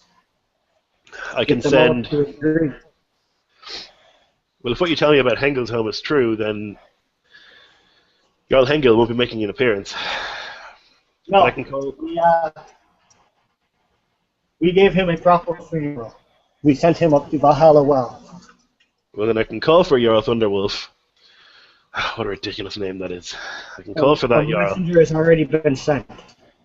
Okay. Forgive me if I was stepping out of bounds, but this must No, be you show good initiative. Well, I will send for the men from Forkend, and they will come. We will have a... Sorry? I was going to say, as far as the kings to the south, I agree. They could care less. But that is why it is time for, how do you say it, the Jarl of Tra, or whatever? Tra, yeah. The 3 Jarls? Yeah. But yeah, it's time for them to unite and claim their own sovereignty. Away from the kings to the south. It's certainly Of course, tempting. they'll be needing a 3rd Jarl, I'm sure. That's definitely true, yes. Well, as you know, 3 is a holy number. You can hardly have 2 Jarls. Okay, well, here's what we're going to do. I'm going to get my seers to scry and see what they can see up in the north. Then we'll await the arrival of the Thunderwolf, and we'll have a moot, and we'll discuss what's going to happen in the future. For now, let's go into my chambers, and he kind of beckons all the seers and stuff with him, and you guys with him. And he picks up a sword and he puts it across his back. And he walks into this chamber, and in the middle of it is just this fountain, like a pool of really still water. A bunch of guys up here, they all look like wizards as well. And they stand around this pool. And they begin to cast. They start chanting and stuff. And in the water you see, quite worryingly, a mountain range. And over the top of the mountain range comes a giant. And he is so huge. He looks to be about 200 feet tall. Just absolutely enormous. The biggest creature you've ever seen in your entire life. And he is just crushing things under his feet. And he's approaching over the mountains. Is it male or female? Or is it impossible to tell? It's male. He's got a beard. Okay. Yeah, so they see that. All the seers start panicking. They're like, oh my god, what are we going to do? What are we going to do? What are we going to do? Oh my god. And then there's like a rumble in the earth. And then you hear a horn being sounded. Sounds like it's just outside the city. And you think, oh god, not again.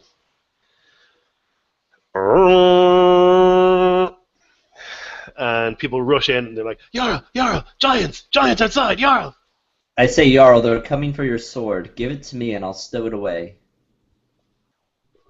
This sword has been in my family.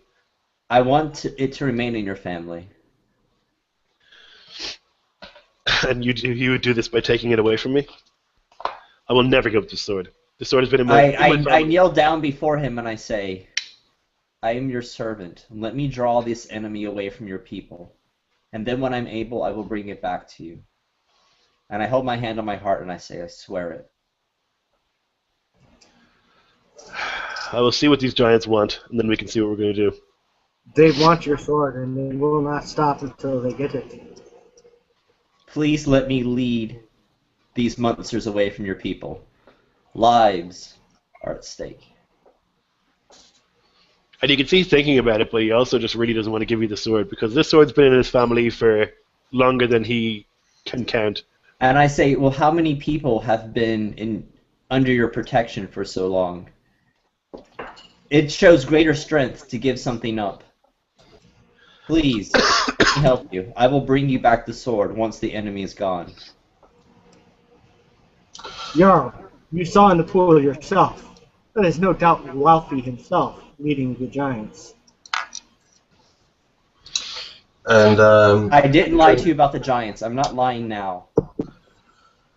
and the Jarl can hear a voice in his head saying, "If you don't trust the aliens, trust your own kind. Give it to Hans at least." And what do you intend to do with this sword? Do you intend to run from here? I intend to lead them far away from your people. Because we'll need strong men to fight this war, but we're just now forming legions together. We cannot be But decimated. what will happen if they catch you? Well, then I will die, but I'm one man. Yes, but you're one man who has done well by my side. Our walls And I are wish- strong. Our men are brave. We can hold this. We can repel them from our walls. I do not doubt, but I want you to be with the other Jarls, so you can have a large standing defense against these creatures. They're coming to attack you because you're alone. Please, But he is I not will bring you alone. back the sword. Odin and Loder are with him. And I look at the paladin. Yeah, Von Droog stands up. I agree to some extent that what you wish to do may be this split. However, the gods would not want us to be smart. The gods would want us to be brave.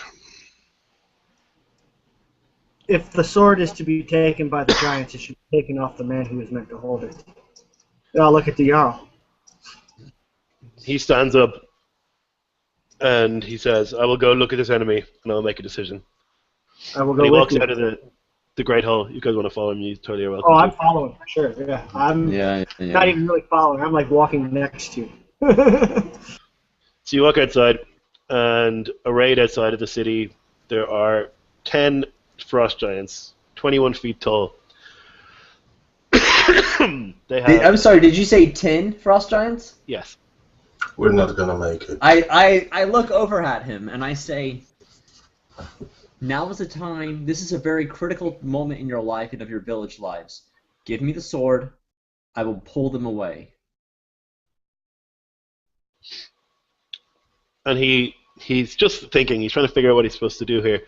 He's conflicted in a big way. The giants stand at the front of the gate, and one of them just shouts, Jarl Stribjorn, give us the sword, or all of your people shall die. Let's think about this. If we give them the sword, I hold up my hand and I say, Jarl, now. Now is the time you have to choose. If you leave if we with the give them sword, the sword it'll and they tear the do city indeed apart. leave, that gives us time to regroup and to regain the sword. No kidding. If you run away with the sword, they will tear apart the city looking for it. They will kill everyone. No, I will make sure that they see that I have it and I will pull them away.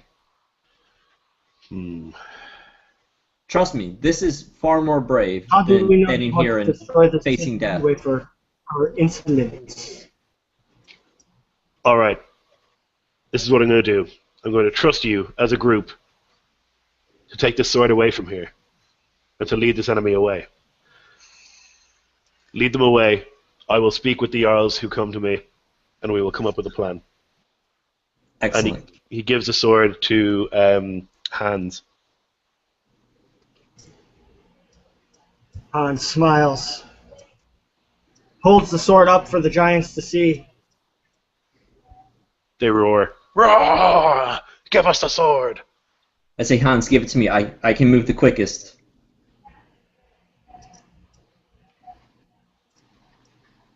Actually, I asked the Jarl, what's the quickest way out of the city? Other than this gate. If you go into the Great Hall, underneath the back pillar, there's a staircase that leads into some tunnels. It'll bring you out a couple of miles away.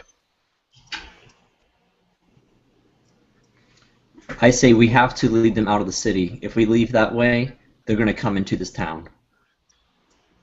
We'll then go out of the eastern gate. Yeah. Give me the sword. I'll go Well, I up. was going to yell. Actually, I was going to yell at the giants that if they want it, they can meet us and like basically tell them to meet us a few miles away from the city to the east. We'll have it for you there, and start heading that way. Okay. So you guys start But moving. leave this city alone, or else this sword will be driven through your hearts. The giants kind of go into a huddle. They're like, okay. So like you guys walk off in that direction. They kind of stand at the edge of the city for a bit. And then they kind of think, what are we going to do here? And one of the big dumb giants just goes over and kicks the wall. I'm like, are we not going to kill them? No. And the guy's like, no, we need the sword. We need the sword. Okay, right, fine. So like, one of them, they kind of eventually start moving away from the town, following you guys. This entire time, I'd be pressuring him for him to give me the sword so I can get it out of here. I know I'm really quick. I can move super fast in this environment. I can pull them away. Well, we're pulling them away now. Yes, I know, but you're pulling them away at a petty pace. Can you move faster than a giant? I'm far more faster than a giant. Are you kidding me? You probably are, yeah, but the rest of you aren't. At the pace that we're moving right now, it's best to keep them following us until they get a safe distance. You talk and you talk, but you make no sense. Give me the sword. Give you the sword, the one who tried to steal the sword from Jarl Helgen. Yes, he didn't listen either, and you're not listening either. If you're going to be a Jarl one day, you must trust your advisors. And when did I name you an advisor? The moment I saved your life.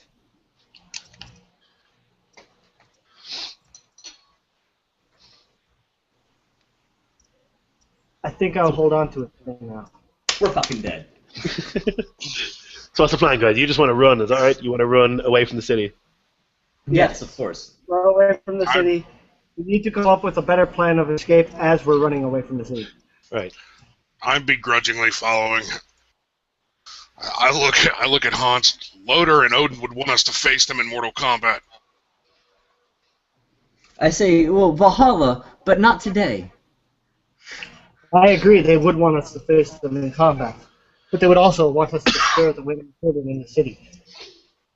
That is why we are taking combat away from them.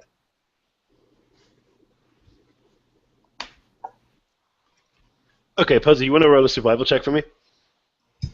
Of course. I just let you know I am proficient in survival. So that is a 19. You're not proficient. No, I am. Okay, right.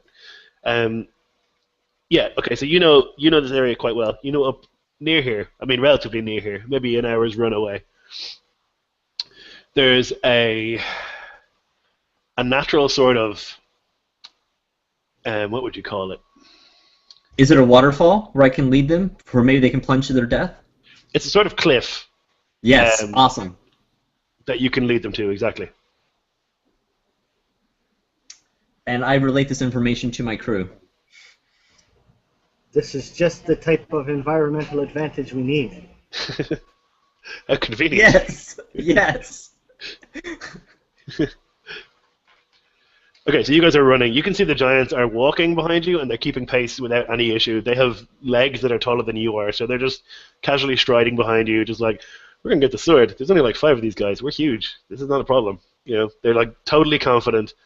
They're just walking behind you guys. After about an hour of you guys jogging and them walking, you do see up ahead a sort of cliff type thing. So it's just a sheer drop.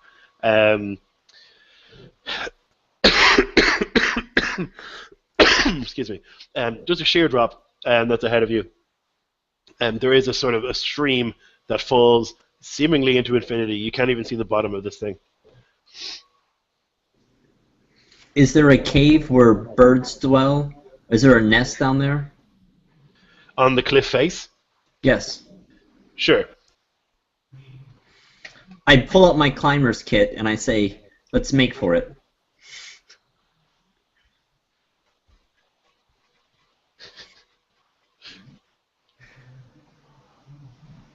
So you stopped, you're standing there, the giants are just casually walking up to you guys. I mean, they're still a good bit away, but you can see them coming. You're going to make a If decision they quick. lure them close enough. So do you guys want to cross the river, and then as they cross the river attack? So maybe they're washed away by the waters when they fall? Or do you want to come down this cliff face and hide? We need to lure them to where we can knock them off the edge of the cliff. Yes, but we must put ourselves in a position where they are by the cliff and we are not. Or we put ourselves in a position where we are between them and the cliff, and when they charge us, we move out of the way and hope they And cannot you see, stop I'm us. trying to keep my composure here. And you can see I've got like my gears are turning for like 5 different types of plans, and I'm trying to decide which one's best. I just look around. I'm not sure I'm strong enough to push a giant over a cliff. We don't have to push them. So yeah, they're approaching, they're getting closer and closer. They're probably about 100 feet away. The best idea for you is to hide. I'll get them closer. Once they try to attack me, I'll disappear. I wonder if I take this sword and I throw it down the cliff, if they'll all jump after it. They might, but what if? But I'll have a What is it right string now? attached to the It's sword cold, that'll right? yo-yo up. It's bitter cold, correct? It is bitter cold. It is cold, yeah, very cold. Oh. Think faster. Well, obviously, being a cleric, I can't cast grease, but I can cast create water and make a large patch of ice right there on the edge for them to Boom. slip. There you go. And that's exactly what I'm going to do. Okay, yeah, so you create this wall of water, just falls on the place, and you see it's cold enough that there's like a bit of steam initially, and then it just starts to glaze over. The giants are probably about 50 feet away now, and they start talking. Well, end of the line, humans, and whatever you guys are, give us the sword. So where is this river in relation to us? Who's the most dexterous one of us? Probably Kier, right? Probably Slither, I would think, if he's a rogue. Yes, I'm a rogue and a ranger. The river is on your right-hand side. Let's just lure them a little bit closer and then... Are there stones rid of coming them. out of the riverbed? Like massive bits that come up? Or is it just smooth river that's going over the side of the cliff? Oh, it'd be like rocks and gravel on the way down to the river. Okay, yeah, I think we should head this way. I kind of want to get them to charge after us and then jump out of the way as they... No, well, we stop them in the river, and when they fall down, the river pushes them over. So one of them steps forward, he's wearing robes. He says, enough of this. We have honored our compact, we haven't killed you thus far. You said you would give the sword. Give us a sword, or you'll all die.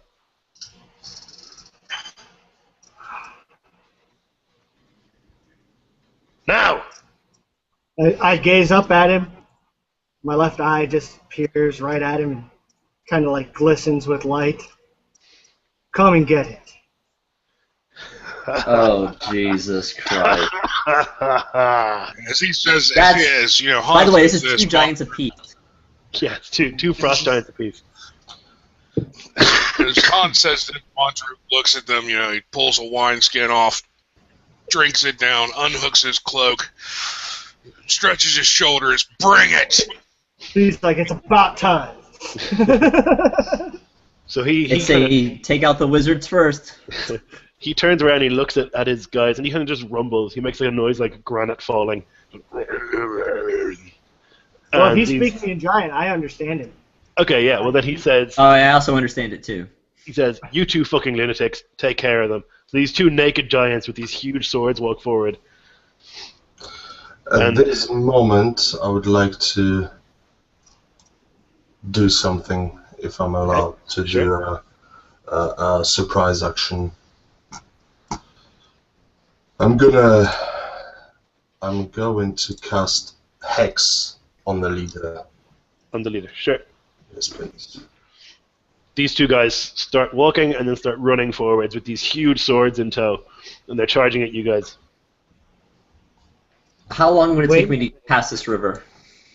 To get across it, it's not that wide, so it wouldn't. You could do it in like one movement, one dash. You could do it in. All right, that's what I'd like to do. Okay.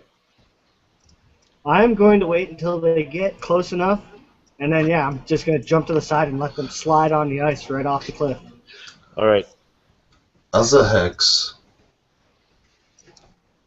I'm choosing a disadvantage on Wisdom. On Sure. this. Okay.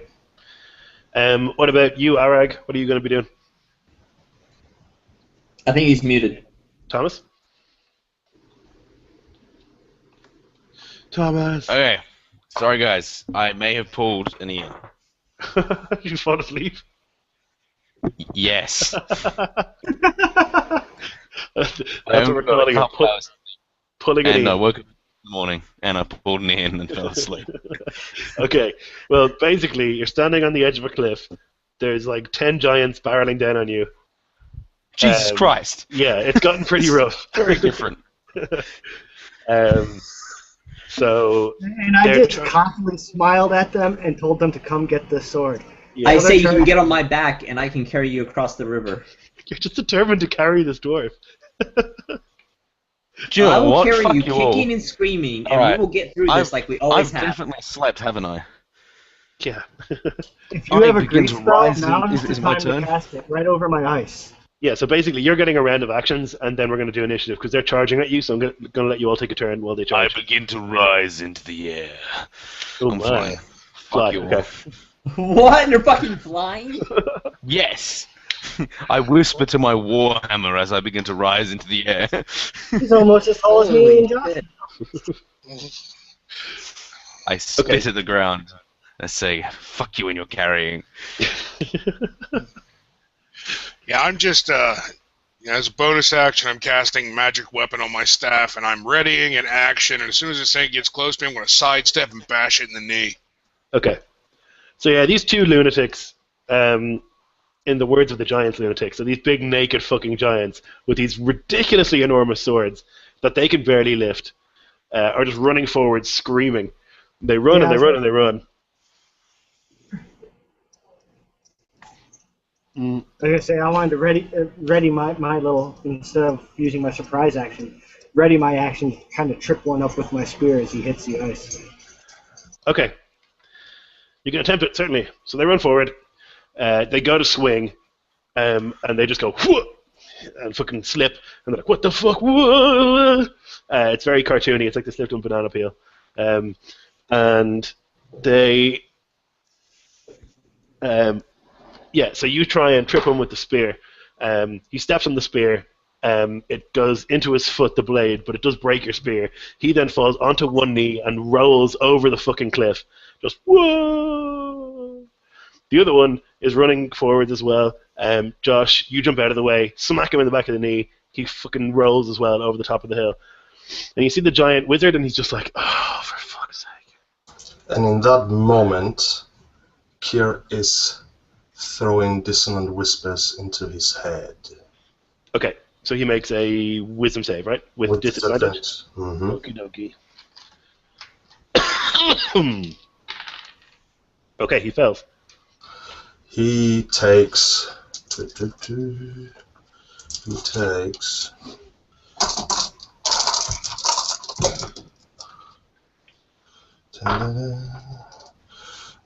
13 damage and needs to run away in the opposite direction. Okay. Yes. He just is holding his head and just runs away in the opposite direction. The other giants are looking at him like, what the fuck is going on? Are we going? What? 3 down. and they're like confused because he's in charge. And they're like, what the fuck is, what? Huh? What? And one of them just like, one of the bigger guys in armor steps forward. Give us a sword. No one has to die. My spear broke. So I pull out the sword, and I hold it up straight up in the air, and I yell in giant. I yell, as you can see, it is hopeless.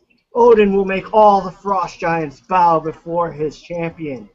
If you want it, come get it. No one has to die. 2 of you are dead. Yeah, they just laugh and they take out these axes and they throw them at you guys. So Wasn't ready for yeah, now we'll roll initiative. Sorry, we should do that. I'm just playing Dices again. That's what I'm doing. Yeah. I have a 17. Okay. I have a 16. 18. 18 as well.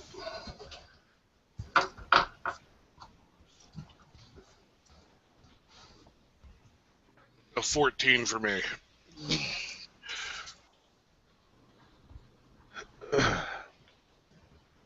What did you say, Thomas? You 16. and giants. Okay.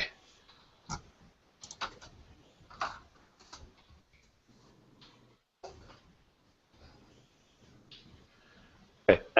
Conrad, what's the story with the spell? Can he make a save or anything?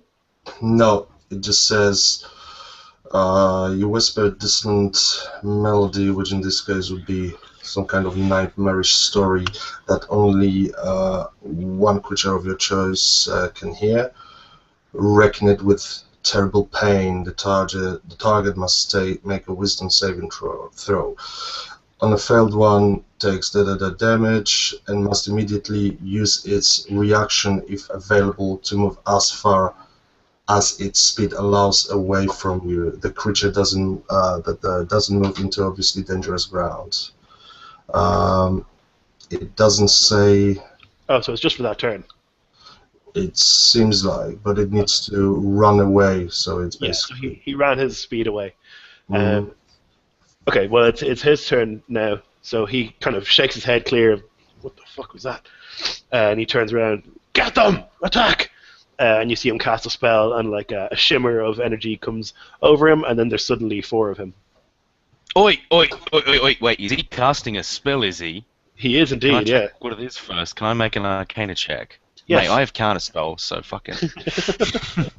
I'm an Abjuration mage. Alright, I got 15 to know what spell it is. It's mirror image. Oh, boys, do we want this? Yep. If you're okay with it. Nah, fuck, I counterspell it because I just want to. Ah, fuck you! Okay, so he's casting a spell, and then you go, no! And he just goes, huh? What? What? What's 9 Dwarvish? I do that. Just that. Just no, as I point my hammer. Flying in the sky, might I add. On a cliff. This sounds pretty cool to me. Dwarven Okay. floor. Holy shit. Counterspell, unbelievable spell, holy shit. Yeah. Do you have to know what spell If it it's is to cancel it? Is that what it is? No, it's just counterspell. 3rd level or lower, it just counters. It's a 3rd level spell though, so I've got no more fireball, but I don't care. Right. I wanted to do that. Oh, so I'm it's only happy. 3rd level or lower. That's cool. Alright. Okay, well that's his turn. He kind of stays where he is, far away from the fight. Kier, it's your turn. Well, first of all, I'm shouting to everyone. We've got a nice block in us away from them. I think it's the best way to run opposite direction. Do I get any confirmation from people? Well, I don't think I do. So they'll just sit there silently in the middle of the battle. Well, Just staring straight ahead. brilliant. Oh, that's great. Well, in this case, I'm just gonna throw a necrotic hand, which is basically a cantrip. Let me see, a chill touch. Yeah, but at the leader. So it's a range attack. It's 21 to hit. Okay. Anyone good? Mm-hmm. And it's I went old school today. 1d8, 7 damage. Okay. 7 damage, and it cannot regain any hit points. Okay. And that was on the wizard, right? Yeah. Okay. Perfect. Hans.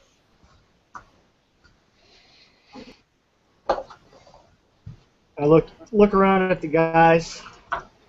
Look at the giants. How far away are they from us right now? What did I say? Like 50 feet? For Valhalla! And I just charge at him. Here's your sword! And I'll like do a charge attack with the sword on one of the guys. Oh my god. Oh, you're dead. You're all You're dead. fucking Yeah, I know. crazy. Okay.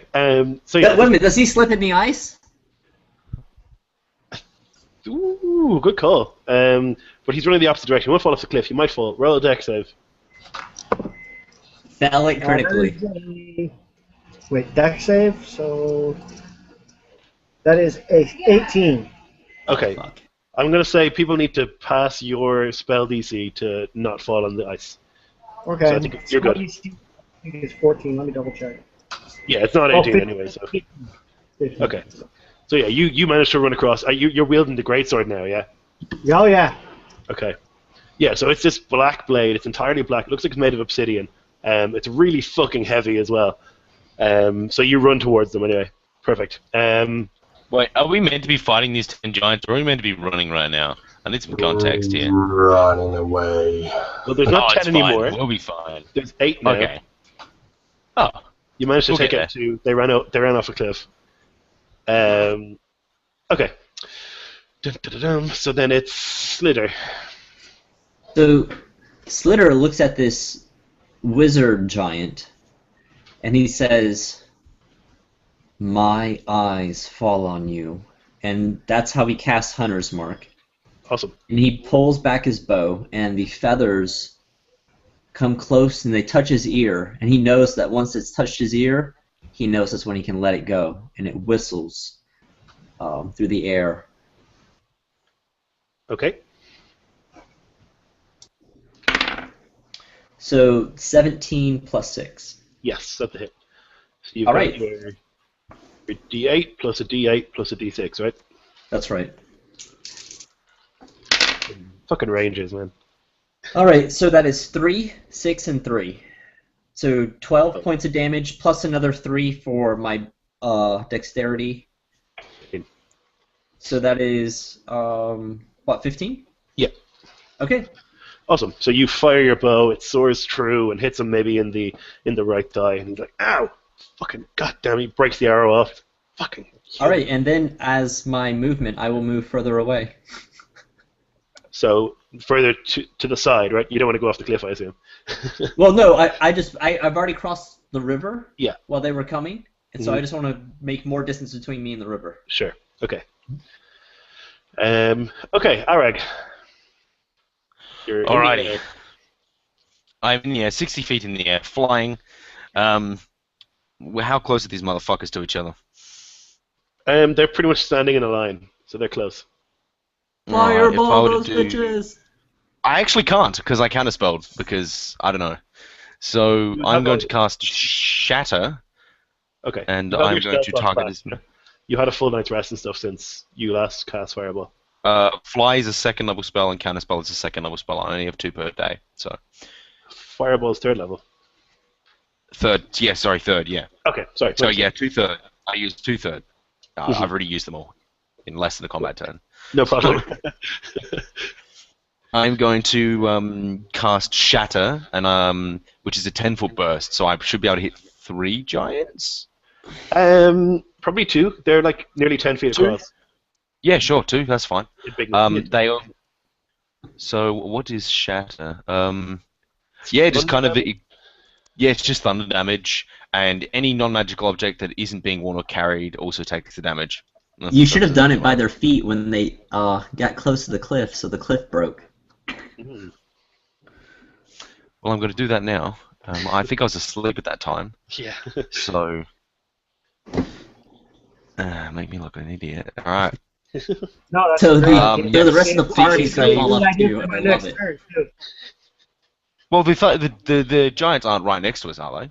No, they're 50 feet away from you. Yeah, whatever. Bang. All right. Yeah, save I throw. started, Or I 14. started charging towards them. Now my next turn, I charge back towards the cliff to get them to come chasing after me. Boom. It's a con save, is that right? Yes. They're probably really good at that. They're not bad at it. Okay, so one of them makes it. One of them All right, they critically take- fails. Wow. 6, 6, 7. 19 points of damage. Okay, so half of 19 is going to be 8, I guess? 9? 9. Yeah, rounds down or up, I can't remember. Whatever. It's 9. The other one takes 19, and I'm going to say he gets knocked on his ass because he rolled a critical 1. So he, like the shatter, the rumble, like, just, and he falls on his bum. Cool. And then I'm going to fly. I don't know, just around, just thematically around. It doesn't matter. You should really get that great sword and then carry it over the cliff. Oh, 'Cause definitely. you're flying and they can't get you. It's fun. Someone's using the greatsword anyway. They Yeah. can have fun with that. Vandruk, you're And next. Faster. Yeah, Mondruk just kind of stretches his shoulders and starts to stride forward slowly till he's off the ice. Not too slowly. Right. Then he'll charge forward.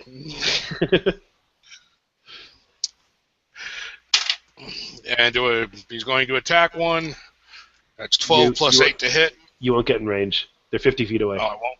No. Okay, I'm just going to charge forward. Okay, cool. Alright, giants. They see you guys charging, and they just kind of fucking laugh. They're like laughing. They're also pointing at the guy who fell over and like laughing quite bad at him. They're like, oh, you fucking idiot. You fell over from some puny dwarf magic. They're serious bros, giants. They're serious bros. They're like frat bros. Okay, most of them are going to take out like an axe and just fucking throw it at you guys. So we're going to have one throw at, actually 2 of them are going to throw at Hans. They both miss. 2 of them are going to throw at Vandruk. And one of those will hit. That's going to be doing... What the fuck? I rolled 2 1s on my damage. We have 7 points of damage to Vandruk. And The then, gods do smile upon us. yeah. So that was 2 and 2. The one who's on his ass is going to stand up. Then fucking the wizard is over there. So we've got another 2. Another 3. Jesus, there's so many giants here, guys. You're really in trouble. The other 3 are going to move forward their speed and try and smack this greatsword wielding lunatic. One of them is going to peel off and try and fight Vandruk. So he's going to try and attack you with his sword. It's a natty. And his second attack is a 16. Wow. Second attack, the natty might take me down. Oh, it's like 16 plus 9. Oh, I'll still be up, but I'll be hurting bad. Okay, so it's going to be... 16 plus 9 is 25. Okay, so you're taking 11, 14, plus 2, 16, plus 5 is 21 points from the first attack, and then the crit is going to be... Oh, then I'm for sure dropped. Okay. The crit is going to be twice that, so... Yeah, so I'm actually, wait, twice that? So Well, 21. I gotta Are roll- you dead? It might be. I don't think so. Oh shit, you just killed somebody, DM. I really hope not. That is 2 and 8 is 10 and 12. So 12. So when they take the sword off his body, do they leave? Absolutely, yeah. 12, 13, 23, 33 points from the crit. So 33 plus 21 is... That doesn't massively damage me. No, I'm Perfect. at 0. I drop. Okay, so they run over and they just fucking wreck him. And then the other one walks forward and tries to hit Vandrug. That's rolled onto the keyboard. Okay, and he actually misses. Excellent. Okay, so that's their turn. It's Right. Von Drooks now, right? It's actually the giant wizard. He got first. So Did Von Drew go? Von Drew did go. Yeah, he moved forward. Oh, okay. Giant wizard sees the fact that this guy is dead. He just kind of casually walks over there. He can't get all the way there because he's quite far away, but he's walking in that direction. On the way, he sees this flying dwarf, and he just casts a firebolt at him. Okay, your AC is what, 16? Mhm. It's gonna hit you.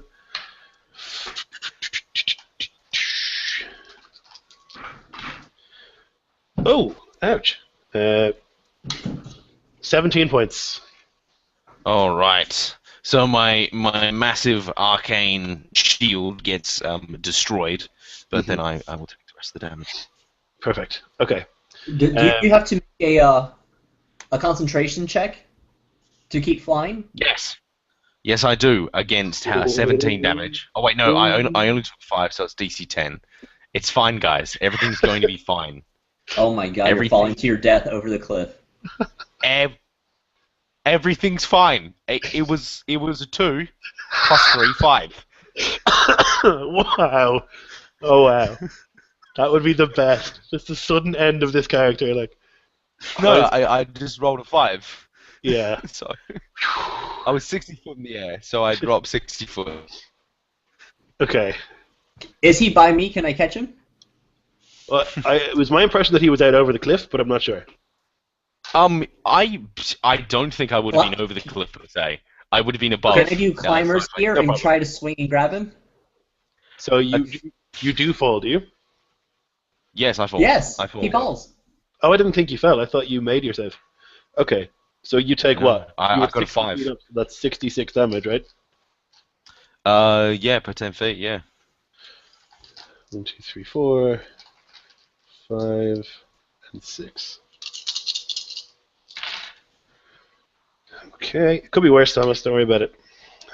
It's fine. 4 and 4 is 8, and 4 is 12, and 5 is 19, and 5 is 24 Keeps doing that points. feather fall.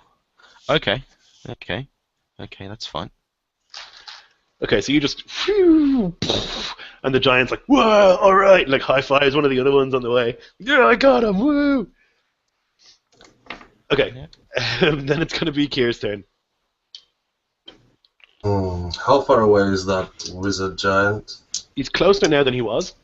He's moved pretty much to where he was initially. So he's where the line of giants is. So 50 feet from where you guys were at the edge of the cliff. And He's moving towards the body of Hans to get that sword. how far away from me is Hans? From you, Within 30? yeah, sure. And how far away is the other edge of the river from Hans? I don't know. Let's say like 30 feet. I had Hans on the right because he's on the right of my screen. I don't know where you wanted to be standing, Hans. I'm gonna. It works for me. I'm gonna come to Hans, take the sword, and misty step on the other side of the river. Okay. All right. Yeah, you see this guy just go, oh, for fuck's sake. These guys really want this sword. God damn it. All right. Hans Bjornsson, it's your turn. All right, death save number 1 is a fail. Get a speech prepared. Well, I will. I've already got one prepared for what I'm going to tell the Jarl. Slitter. Alright, I tell Kier to give me the sword and I can get it out of here. I can lead them away from the party, and then he can spare their lives. You just want this sword so bad. I'm calling out to Slitter, help the guys, I've got this. Okay, so I am going to go ahead. I mean, I'm honestly just trying to lead them away. I don't want the sword for myself. But your character doesn't know that. I will. After what you did last time, no. Yes, but that brought everyone out to fight the giants.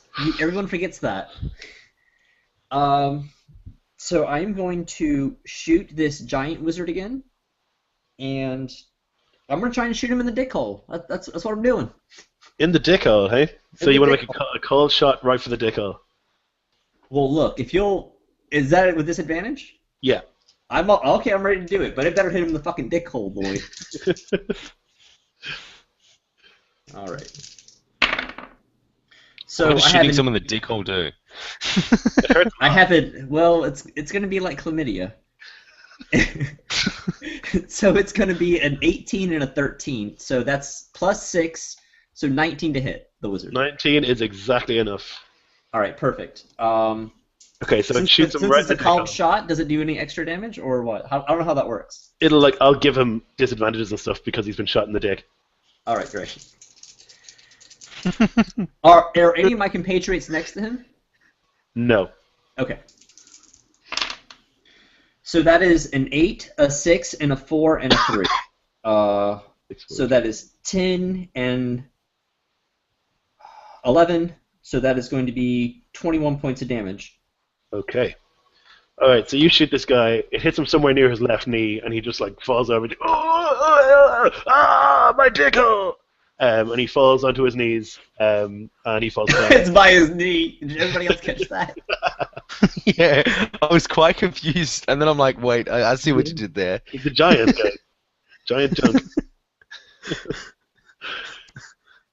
So I think this guy's taken like 35 points of damage so far. He's taking a little bit more than that. Yeah. Oh yeah, he's taking a little bit more than that. That's just what I've done. Yeah, he's taken 7 from. Actually, he's taken 20 from Conrad as well. And if I can move away and still keep him in range, that's what I'll do.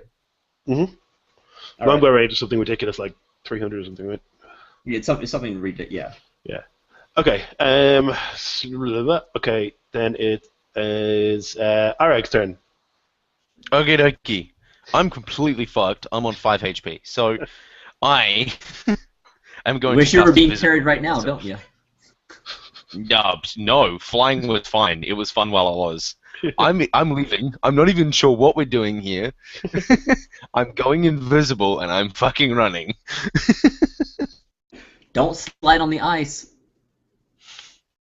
I'm running along the cliff. I'm not going to be running across the ice. Okay, so You you've know got that- invisible and you're running along the cliff edge. Yeah. Okay. Okay. Do you want to run towards the river or the other way? Well, which way is the most sane? I'm not too sure because obviously I was asleep. Well, Kier has just gone across the river with the sword, so the giants are probably going to go that way. Okay, I want to go the opposite way. Okay. All right, Vandruk. Okay, since you were allowing called shots, You're toe-to-toe with this giant here. I'm going to baseball bat swing my staff right into the side of his knee, and I'm going to try to break it. Okay, disadvantage, yeah? Yeah, that's the way you do called shots. Holy shit. 220. An 18 and a 17. All right. So that's a 17 plus 8 to hit, Yeah, that'll hit. and I'm going to smite it. Okay. So that's 6, 7, 8, 19 points of damage. Alrighty. Did his knee break? You heard a crackle, right? Yeah, he falls onto the ground. Okay.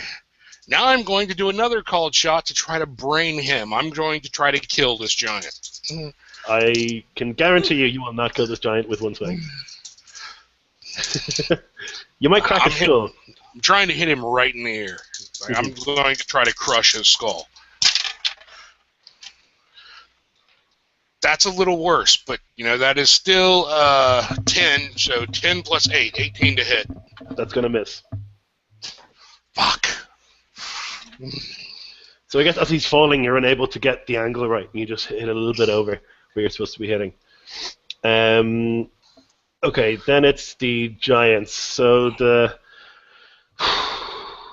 two that were over hands, they just fucking run in the direction of Kier. They're going to both make dex saves because they're on the ice. Oh. Okay, one of them absolutely nails it and he's fine. The other one goes slipping, fucking falls on his ass and kind of skids very near the edge of the cliff. He's holding on with his hands. Then you've got the giant who's fighting Vandruk, who has a broken knee. He's on his knees. He's going to try and just grab you.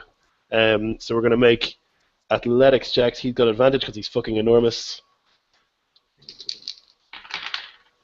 But he's got disadvantage because he's got a broken knee. Nope, he's got advantage because he's enormous. So he rolled a 16 plus like a lot. Let me see. 16 plus 6, so 22. Yep. And it's athletics? Yeah. I have the same athletics as he does. Actually, no, I have more. Fuck. He's not trained in athletics. He just has plus 6 to his strength.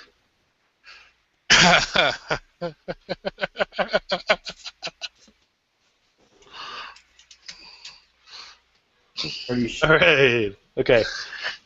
Okay. So That's 27. He goes to grab you, and you're able to not get grabbed. So instead, he'll try and hit you with the second attack. You should get body slammed for that. Come on. Vandruk picks him up and body slams him. I think if Andrew picks him up, he'll break his spine. Like Hulk Hogan did Andre the Giant, man. All right, you're gonna take some damage when he hits you, just with a punch. You're gonna take 12 points from a punch right in the torso. Then you've got the rest of the giants who threw things. They're just running in the direction of Kier as well, so they're pretty much in the river now. Did they make their deck saves? Those ones didn't have to go across the ice. The ones who had to go across the ice from hand, they did. The other ones weren't even in the area yet. How many giants are we talking on this side of the river now? None of them have gotten across yet. But how many? Currently 5 in the river. Oh!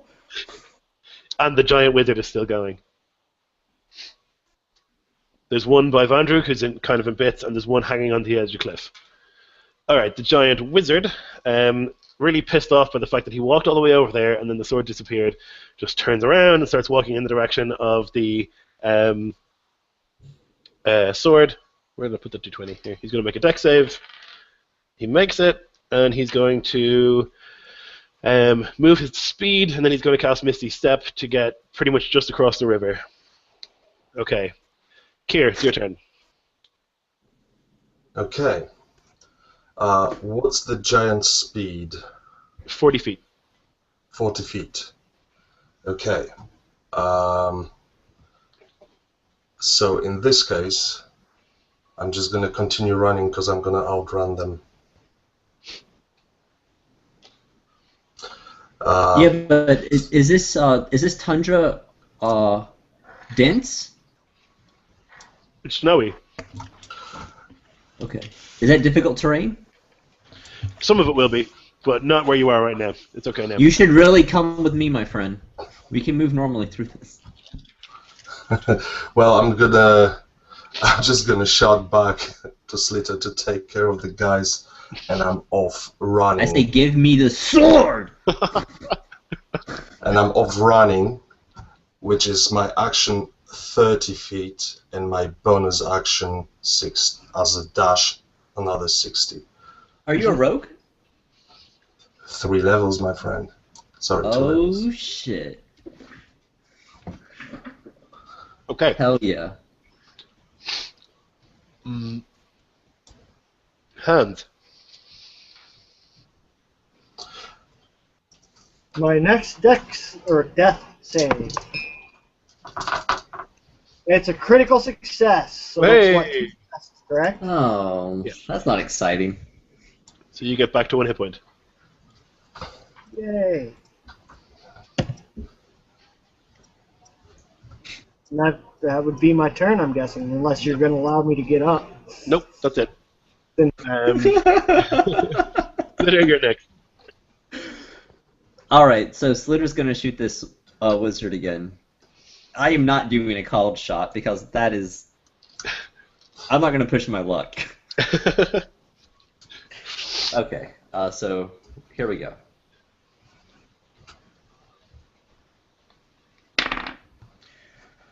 Okay, so 19 and 6, I'm decking that's a hit. Yep.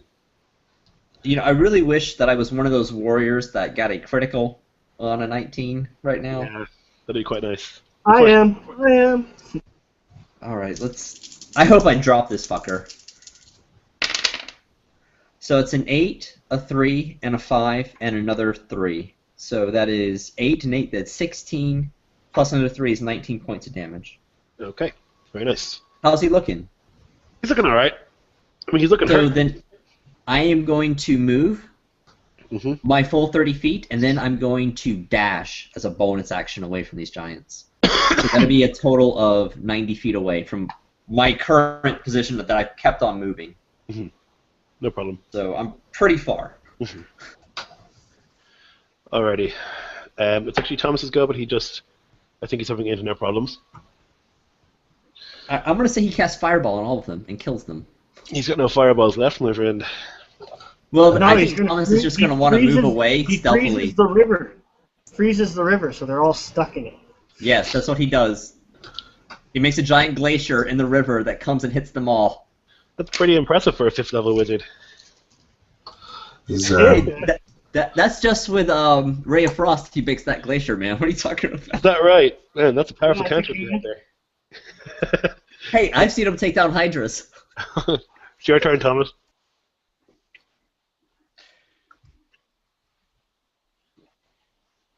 Thomas?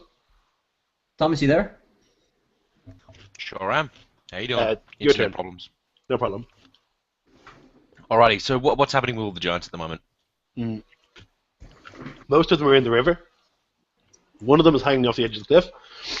The rest of them are pretty much in the river. And they're heading away from me towards the sword, or? Yeah. I'm going to move a little bit further and then fire off a firebolt at the guy that's hanging off the cliff, Okay. just so I can shoot at his hand. Sure. I guess a disadvantage to shoot at his hand specifically to knock him off. Well, I think, yeah, it's a harder target than like a full-size giant, so let's do that. Don't you have I got an advantage to hit 18. something prone? Only with melee attacks. You have disadvantage with range attacks. Oh, cool. Yeah, that's true. I got an 18. That's perfect. Yeah. So you hit him in the hand, he goes, ah! And then he's like, oh fuck, I was holding onto the wall, and just, whoa! I rolled 4 for damage from 2d10. Yeah! All you needed was like 1 damage for him to go, ow, my hand, and then just let go of the wall, because that's what they're not smart. Okay, sweet. Okay, perfect. Let's see here. Vandruk, you're mano-a-mano with the giant right now. I'm going to roar and try to slam my staff into this guy's head, not a called shot. And that is a 15 plus 8 to hit. Yep. Gotta go ahead and burn a first level spell slot. And that will be 9.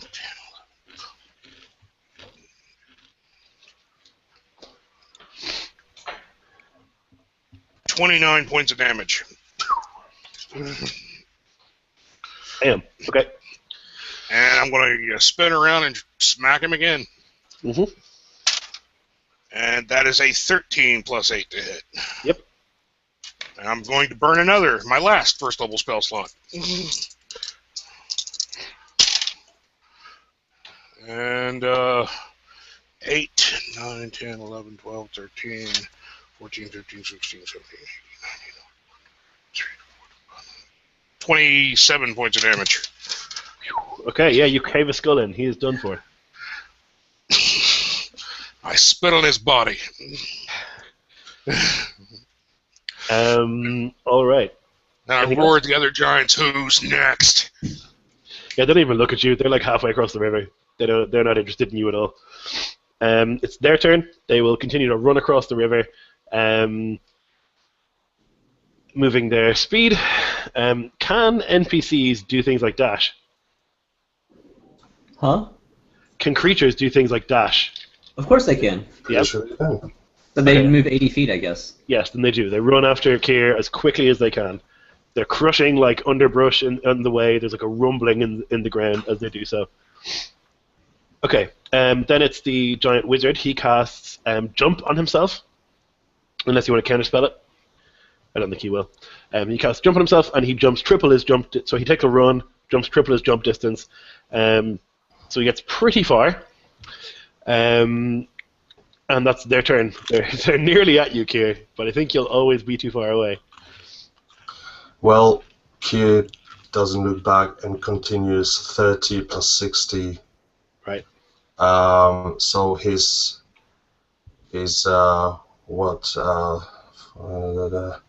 like 130 feet away from the wizard, who was the closest one. Yeah. The wizard just moved his speed and then jumped triple his jump distance. Okay, so how close was he? Good question. What's your jump distance? Don't you have to roll how far do you jump? Yes, you do. You do? Okay. Yeah. How does that work? Anyone know? I think it's. I can look it up for you if you want. Yeah, I thought it was just like determined by your speed. I'll have a look. I'm going player's handbook. I don't know.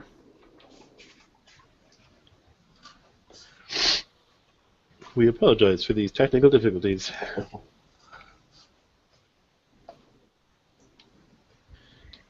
Jump is under movement. Yeah.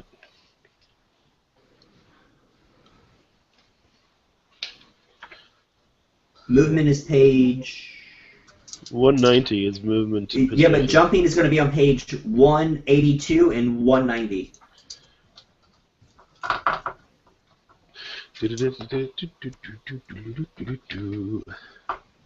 Jump.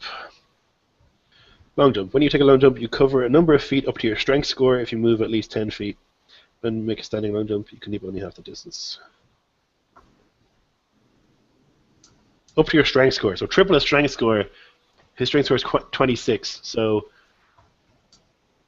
78? yes, he jumped. Jesus, he jumped 78 feet, and he ran 40. Sorry. Okay. So he's very close to you, Kier, actually. Well, I'm continue running. Yep, no problem. All right, Hans. All right, so the closest one to me now is all the way across the river, right? Mm-hmm. So how broken and bloody are you feeling? Well, at the moment I'm down to 1 hit point, but that's about to be changed because first I'm going to do Cure Wounds on myself for my action, which is 6 plus 4, so 10 hit points there. Mm-hmm. I'm also going to, as a bonus action, use my second wind, which will be a D10, plus my Constitution, I believe. Or no, it's plus my fire level, sorry. So 9 plus 4 is another 13 hit points, which puts me up to 4 hit points. So I'm actually feeling a little bit better now. And then I will take my move action to start moving across the river. Okay. I gotta tell you guys, I thought you would just fight them in the city. I gotta tell you, that's what I thought would happen. I still want to try to lure them off the edge. Yeah, they're determined to get that sword, and it's going to be a chase for a while, I think. Hans Slitter, you're next. Slitter. Okay, then I want to shoot the wizard. Sure. And then after that, I'm going to move and then dash. Okay, sweet baby Jesus, let me fucking kill this thing. Alright, so that is 9 plus 6, 15. 15 is a miss.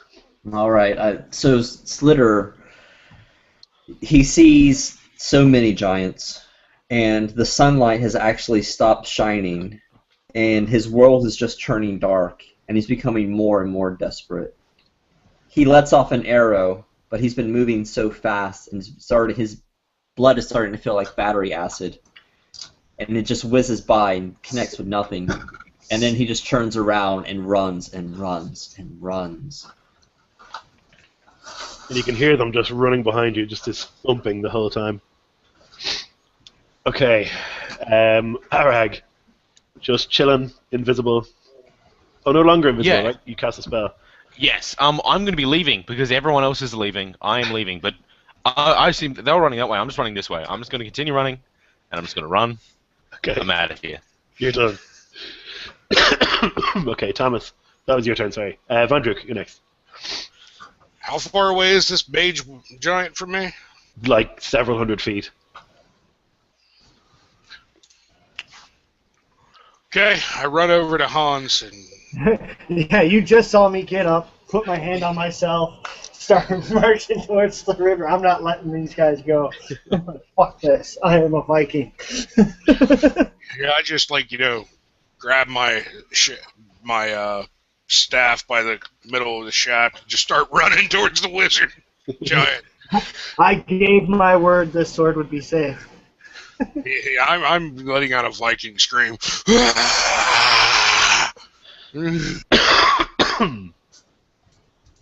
All right. Giants, they continue running. So they run another 80 feet. The giant wizard is going to try and cast a spell on Kier, hopefully. How many spells does he have? Come on. Fucking loads. He's only cast like 3 spells. He cast one cantrip. He cast one defensive spell at level 2. Damn He it. cast jump. That's all he's done. This is fucking smart giants. What are you gonna do? He's going to cast hold person. He's going to try anyway. Oh no, that's not good. Make a wisdom saving throw, please, Kier. DC is 18. Holy shit. Okay. You're going to make it, though. Yep, I make it. Yep. Okay. Well, that's him. He runs, and he just runs.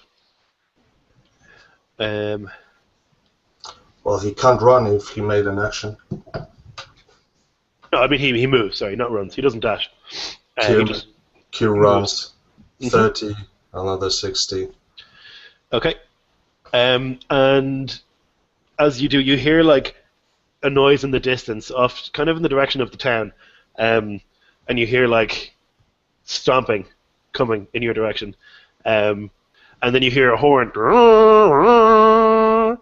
and who can see it? Actually, Thomas, you would see it. You see Yes. coming over the hill, just like a bunch of Vikings, like 200 or 300 Yes. on the way with the Jarl in the front, and they're just like running maximum speed towards you guys. So he's clearly mustered the lads. So they're running at you guys as quickly as they can. So you just got to hold it a little bit longer. Okay, it's Hans' turn. I'm going to assume he's just running at the giants, but Well, as soon as I hear that horn blow, yeah, I blow my horn right back. I pull out my short sword and I continue running, and I'm letting out a huge hoorah, basically. You know. yeah, you get a response, and then you see them running. Slitter. Yeah, shooting at this mage again. But wait a minute, what's this plane look like? Can you describe it for me a bit where I'm running? This what? Okay, yeah. It's basically you're on just near the edge of a cliff, so it's like I guess it would be mossy with rocks, but currently it's like a thick covering of snow. There's like occasionally like shrubs and stuff sticking out, but mostly it's just plain open terrain. Okay. So yeah, I'm going to whiz off a shot and see if I can hit him. Here we go. So 13 plus 6. Is 19? Yes. That's good? Oh, Yep. Okay. Here we go. So that is 7, 6, and 4, and 3. So that's 17. 20. Yes, 20. 20 points of damage. Okay, yeah, that brings him down. Finally. Oh, fuck, are you serious? Yeah, you want to describe it? Alright, so you see this confused look and this desperate expression come over Slitter's face. He's pretty much resigned himself that this is going to be where he dies, and he thinks about all the people that he saved by doing this action. And as he turns around in the snow, and he sees his friend being overrun with giants and then hot on his heels, he pulls out this arrow, and he hears a hawk cry in the air. And then that's when he lets it fly. It storms like a bolt of lightning through the air, and it punctures right through this giant's head as this wizard falls dead. Yeah. The other giants kind of, because he's ahead of them, they see him fall and they're like, oh, fuck.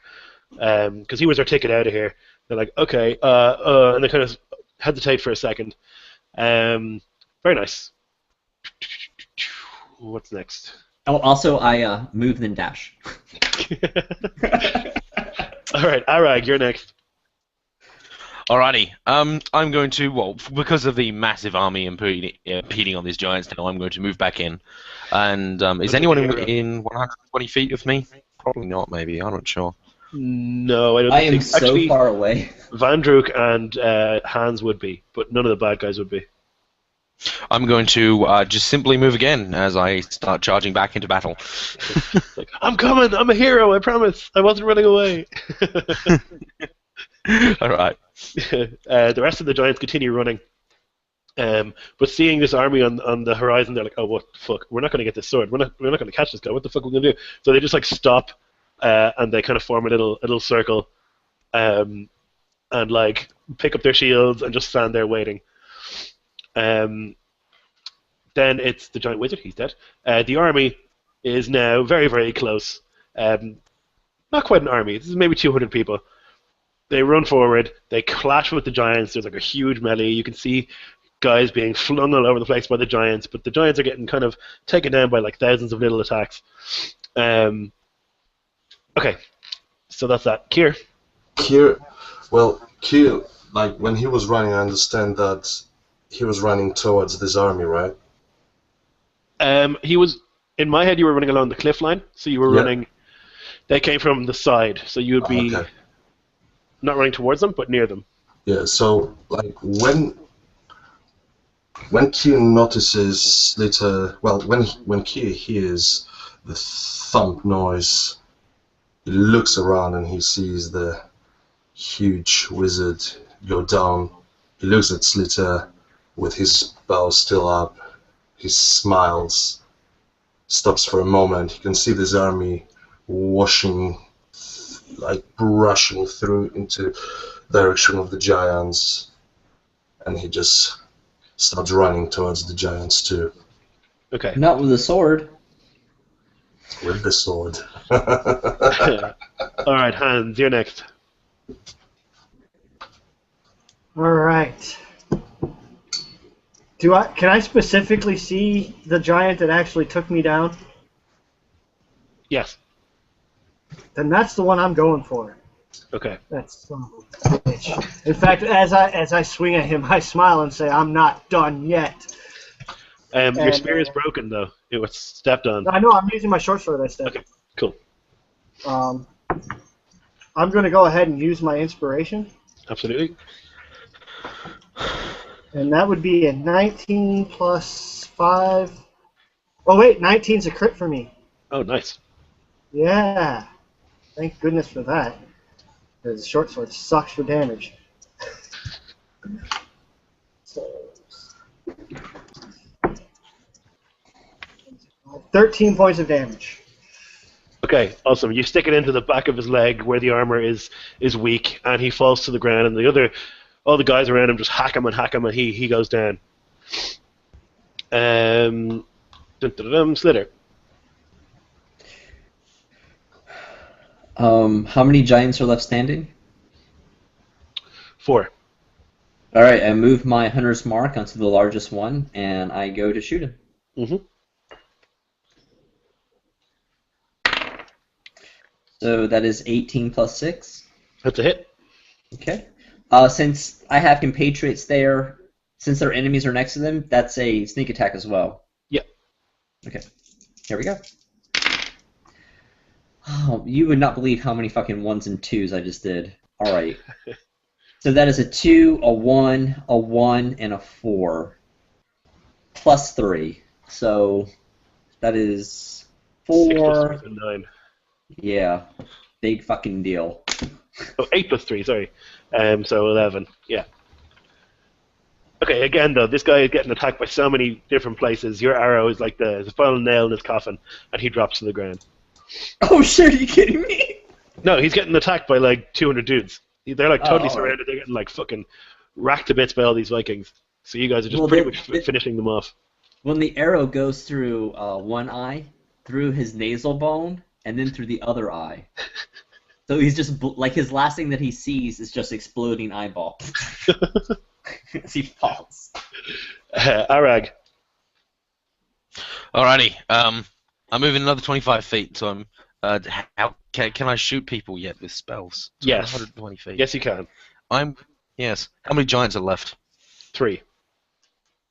I'm going to just for effect use Scorching Ray and make 1 ray each hit each giant because Okay. English is hard. I point out my hand with 3. Point out my warhammer, and then 3 dragon-like flaming kind of shards fly out, Awesome. twirling around each other like fireworks, and attempt to hit the giants. As I'm now going to roll my attacks. 25, 24, and then 16. Okay, so 2 hits. Alright, cool.